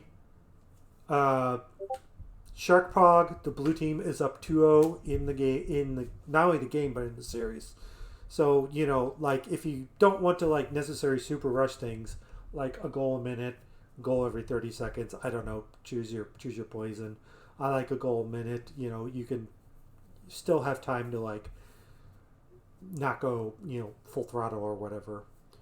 But you know, you do have to have some set of urgencies. So like the defense necessarily like pushing up is not necessarily a bad thing here.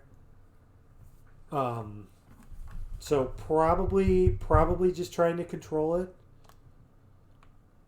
And again, far be it for me to like tell Lau how to control the ball here. But I'm going to try.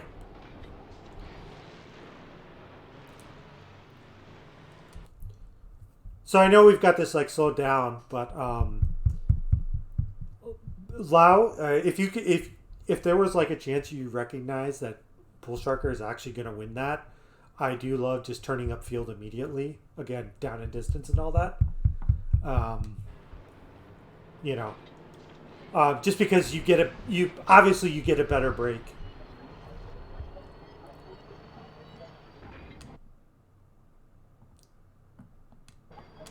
Yeah, okay. So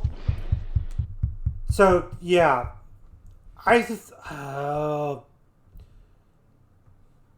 don't know what stupid thing I would have done, but like this says like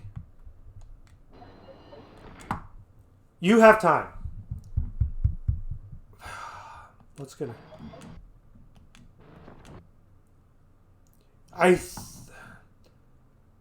I think you can catch. Lau, I think you can catch this on the wall.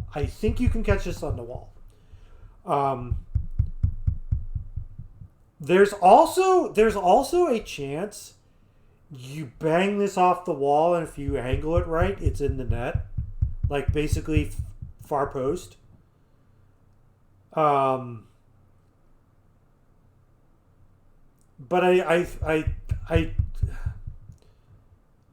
this might be an experience thing, and God knows how many times I've screwed this up. But I think like you can. This may also just be like guessing what the ball's going to do because it like kind of hits there on the lip. But I think you can get something off the wall. Like I think it would have kind of bounced in the wall, and you had a chance at either like catching it. Grant, you were carrying a lot of speed, so that ball's coming out. But like you definitely had a chance to try and do something, angle the ball in the net rather than like trying for a pinch or trying to boom it high, which kind of in a way suggests what might be happening here too.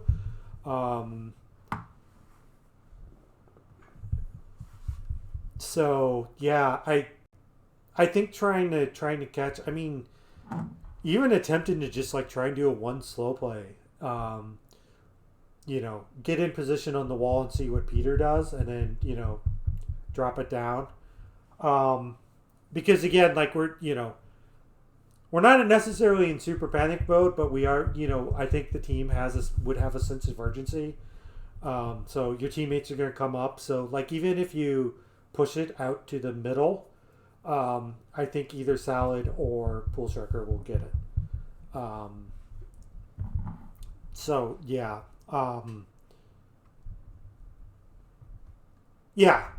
Yeah. I think the ball just ended up being just a little bit out of your reach. So I think it's just like trying to read. I think this might be a situation rather than trying to like fling yourself in the ball. Again, do as I say, not as I do. Trying to read or even just like trying to set yourself up for a best case scenario. But I think what does retain possession at the very least, or allow you to hang on the ball for a second longer, is going up the wall and trying to do something with it. So like either trying to pass out in the middle, because let's see here. What does the field look like? Yeah.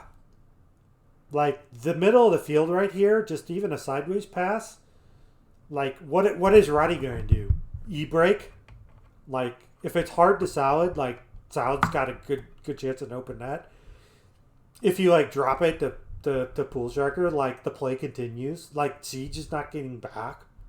Like, and Peter's kind of actually like starting. I mean, Grant, you started the motion, but like in a way, like Peter's started the motion. So like if you had like kept going and tried to climb up on the wall, you'd be a little bit behind the ball. But I think like your momentum would carry. Again, you could just bang it towards net or put it out in the middle. So.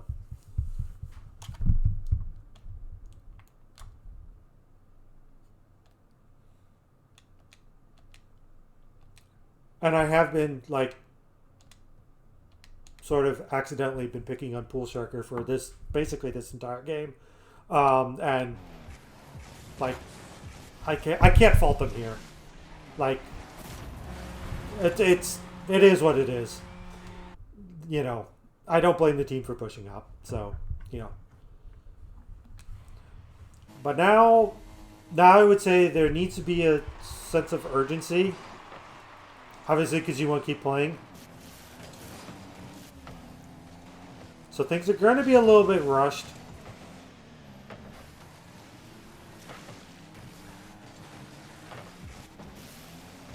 So I'm not going to harp on any double commits because, you're down by 3. You guys know what you need to do. So you're going to kind of cut rotation a little probably. Like, that's good. So I know obviously this is going to be out throughout the video.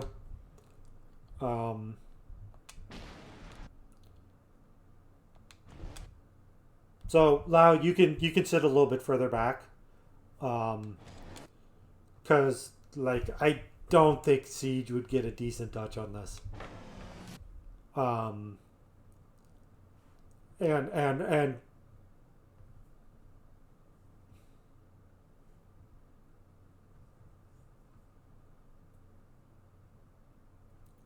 Pool Sharker, which one was that on? Was that on one of your shots? Yeah. Yeah, and obviously, Lau, yeah, you were feeling the pressure, so that's why you kind of pushed up. It's trying to, like, on their third goal, entire hit ceiling addressed me. It's off the crossbar. Oh, okay, yeah, we'll come right back to this. I just,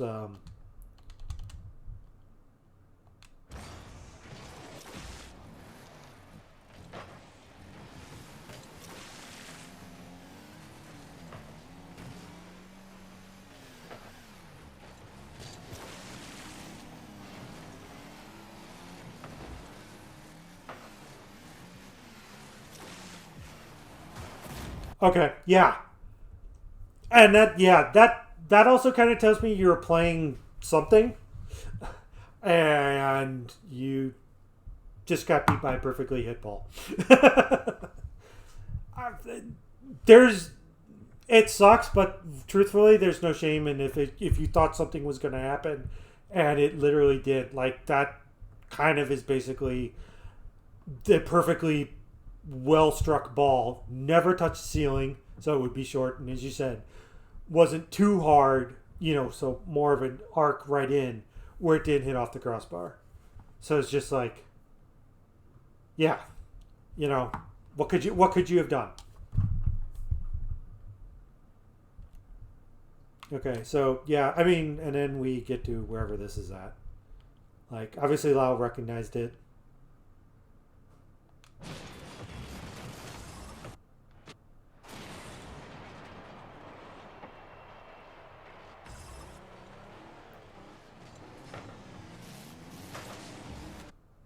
Yeah, so yeah, we recognize this. That though could have been a goal. So, and I again, I'm guilty too. It's very hard to like, oh wait, we're under the gun, but oh yeah, I need to like actually kind of do the smart thing here, so we can go out. It's a little rough of a touch.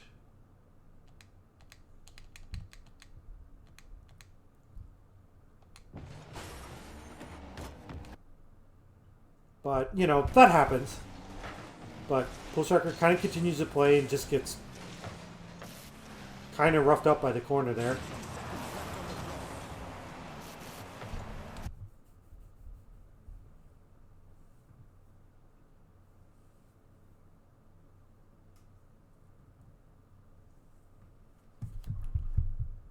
So we are, yeah, we can look at this again. Here we are. Super deep. So let's see. Could on the shot. Okay, so this is. Okay, so it's cleared out.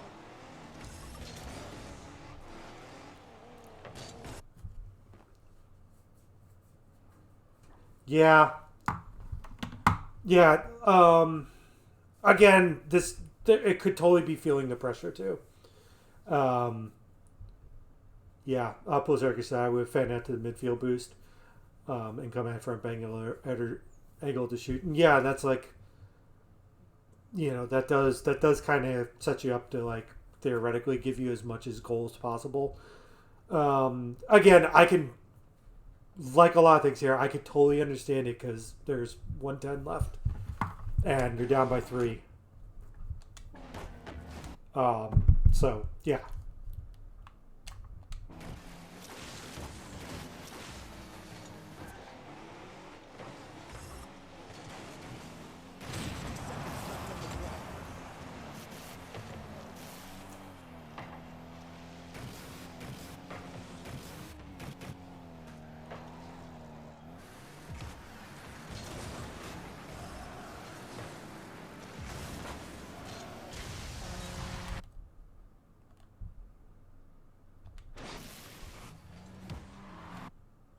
So, this is just a bad catch. It's a really bad catch.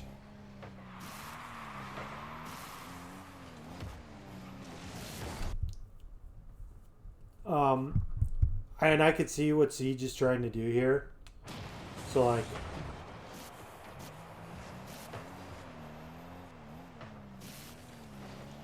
so Peter's challenged by Lau. Lau's coming in. So Siege is trying to avoid putting in the corner because Lau's going to get that ball. So it's kind of like trying to get a stop or, you know, push. The problem is it's surprisingly like the second goal. It just bounces straight up. It's what I call putting the ball on the tee for your opponent, and just Pulsarker crushes that ball. So there's hope.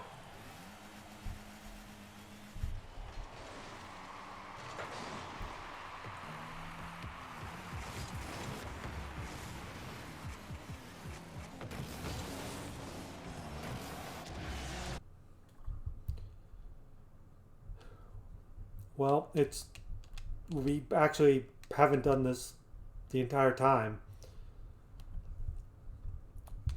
But WTH. Alright. So Roddy comes back, comes far post. Get into position, then boost. Again, hey, that's a mistake I make too. But like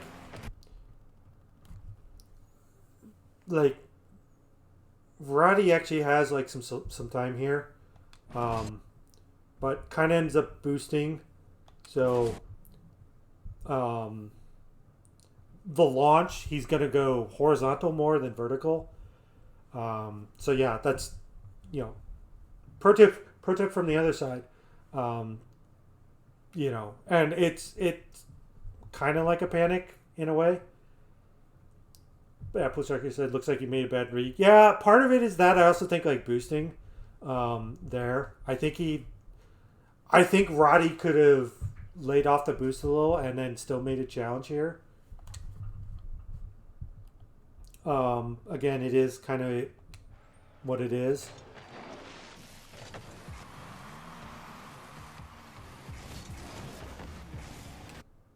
Okay, so like, it's kind of an uncharacteristic error from Peter. Like, looks like trying to flick it. Salad just happens to be there.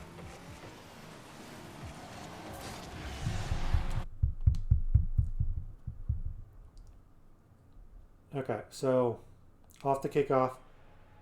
Siege is going back left. Oh, ooh, okay. This is an unforced comms error. Look at this.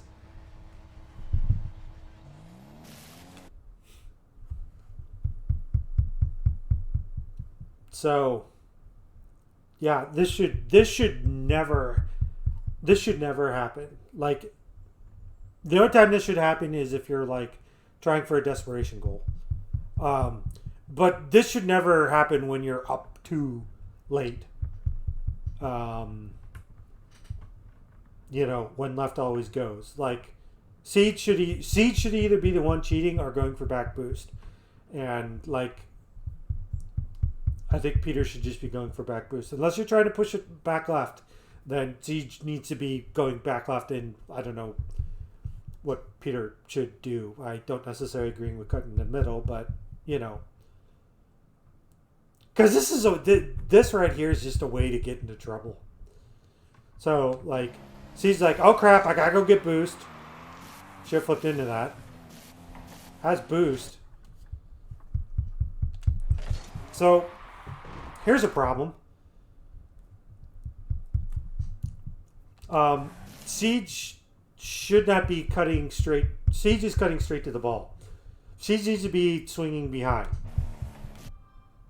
And sort of recognizes that. But then, like, you can see the cut. So this is kind of like, again, like how the brain is sort of processing is like, Peter won that challenge. No, Peter didn't. And I think like for Siege here, what they could have done,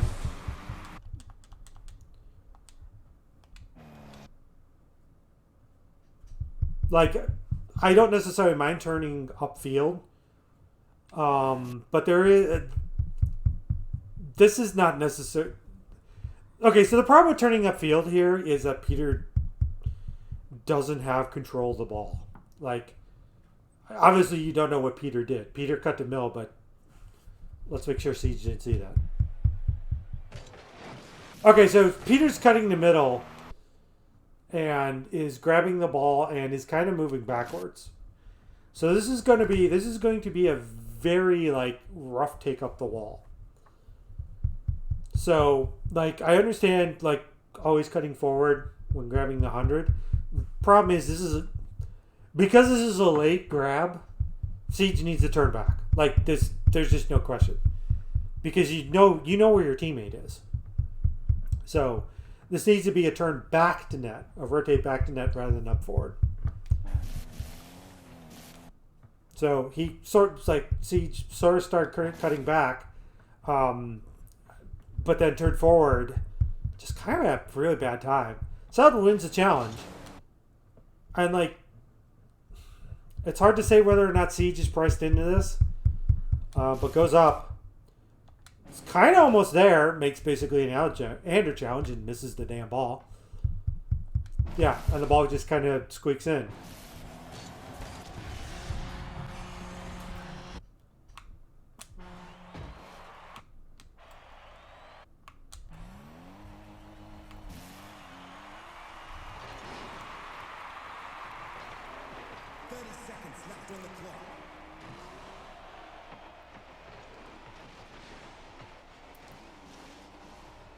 Pinch.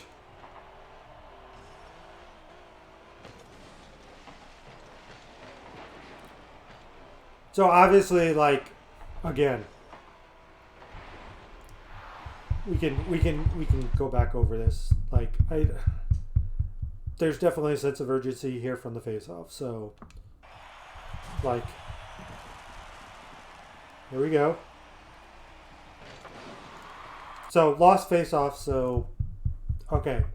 So, you know, we lost that battle. So that comes in. So, Lahu.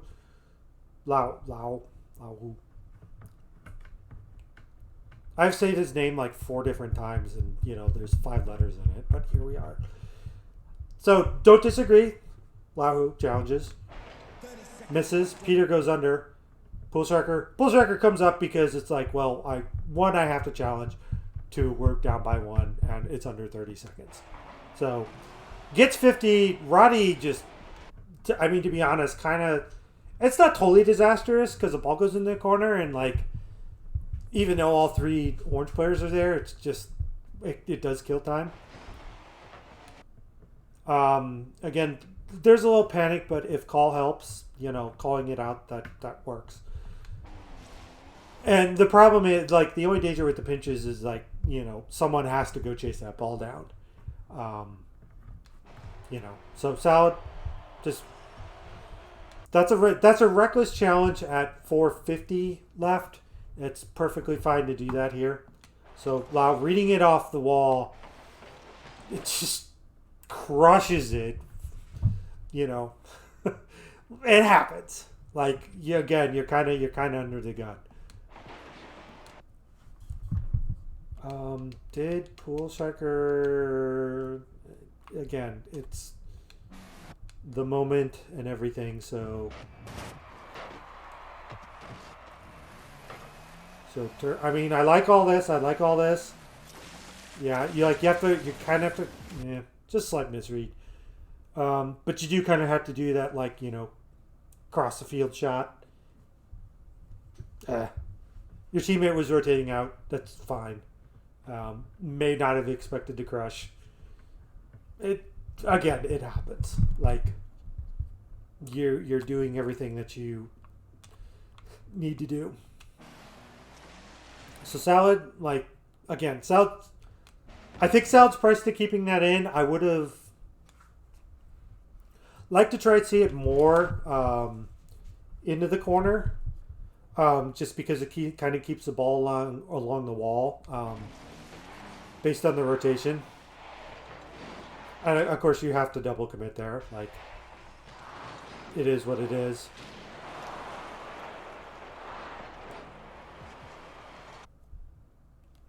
And finally, that's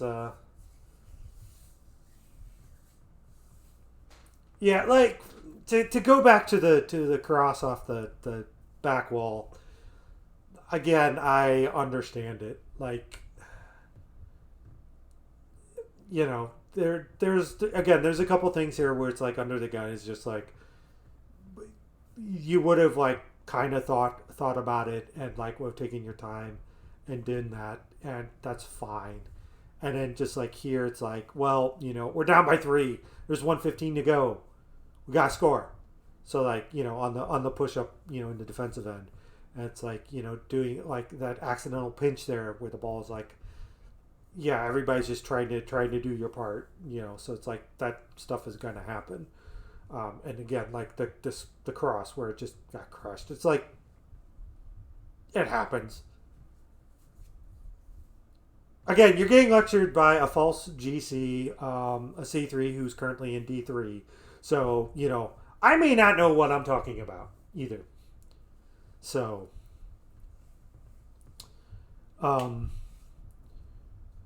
so yeah, that will go ahead and, so let me do the full body, wrap up or whatever.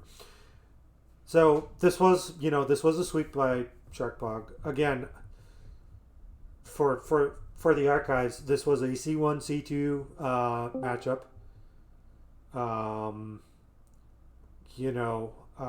This is the first time this team is, like, played together in competition. You know, it's a newly formed team. There's going to be a lot of growing pains. And apparently generosity. Did you notice that about half of you are actually slotted into tier 4 because free to play? It's funny how we can always blame Epic. Also, 3 hours in. Full disclaimer as always. This is never meant to be a personal attack on anyone.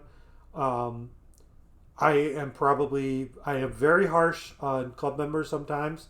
If you want to go find me, probably the hardest I've laid into people is this series, what you are doing wrong.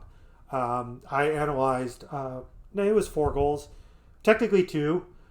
Is basically overtime goals that forced overtime, and I kind of laid into Dilly's team. This was from the spring session, maybe it was the summer. They were just 2 horrendous goals. No, it was the spring because that's when they won the Tournament of Champions.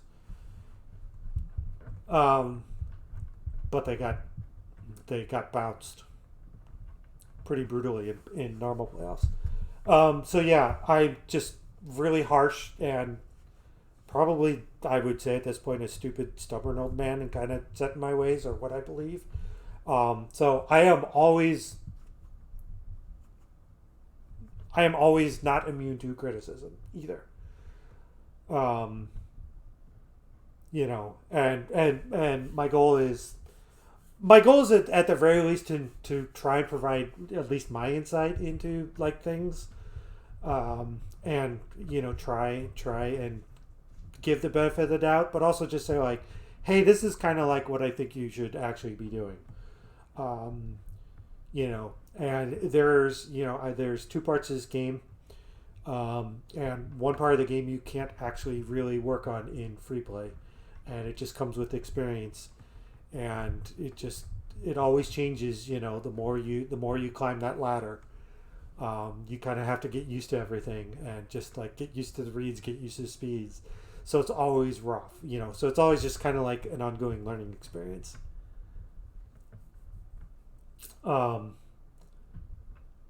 Yeah, Pool Sharker. I wasn't expecting this to be 3.5 hours either. So maybe, I don't know, maybe I might go back to director mode and just kind of like play it as like how it was broadcast. And actually maybe give it like some time to like fade from memory, rather than trying to like break it down right after, just so that what I saw like on the broadcast and then what I see in the rewatch isn't like the same thing, even if I play back in director mode. But also I'm down to just like sit down and do live. Again, like a lot of my stuff, basically everything in this series is me firing up the replay viewer and going in and just reviewing everything. So the live experience would be definitely something new. Yeah, like even after a while, it's just like, even as the series goes on, like the one thing I will say is that you guys like inexplicably had like actual less double commits than like freaking Dilly's team. Like I would be in the broadcast. I'm like, well, there's another Red Bull's double commit. This Red Bull's double commit is brought to you by Axe. And like, I kind of like you guys really didn't have that many double commits. So like, at the very least, that even though that you guys haven't like played together a lot, like it speaks a lot just like individually that you guys like kind of have like a rotation down. And like, again, I don't have access to comms, but there are some comms going. So again, like there's a lot to build on here, but there's also like there's a lot of things here. My number one recommendation is I have found that chemistry works wonders. So get out there and play. Just try and find time. Grind that rank life, and don't worry about what your MMR number is. Just getting to play together, because the ranks will come. But yeah, Unforgiven popped in here. It's been Yeah, you still doing this shit? Yeah, I'm wrapping it up. I am actually surprised you've been going on for 3 hours. It's actually 3:40 according to the timer in Okay, OBS. so 3:40. Let's just round up to 4. Yeah, I mean, we might as well. No, we actually spent like. So what game are you on? 2? No, we finished. We spent like 30 minutes trying to piece together a goal that ultimately was like a 10% shot of saving. Like, this is some deep fucking analysis if it took 3 hours. Yeah, but like I think the first ones I did for Tiesto's team took forever. Oh, did you finish? How many have you done? Like, um, how many teams have you reviewed for? I am so lost. Like, last time I checked, you were doing one for the mongoose. Yeah, right? this is the mischievous mongooses. Mischievous. Yeah, or MM. Yeah, Pool Sharker. I agree. He's ready to play in the 9 p.m. tournament. So I know Unforgiven as I'm kind of am. I've been staring at replays for 3:45. So yeah, I'm leaving all this in because I don't do any editing either. But yeah, I am actually going to end this. I hope this is valuable. Again, please don't take offense. And if you think I'm being a complete and utter jackass, you guys, Your cast. just let me know. I'm trying not to be. Yeah, Pool's gonna go get dinner. I'm gonna go ahead and wrap it up. So, Lau, Pool, thanks for watching. Solid. If you've actually made it this far, thanks for watching the VOD. Now I'm gonna go attempt to play some Rocket League on Double XP weekend. So, see y'all around.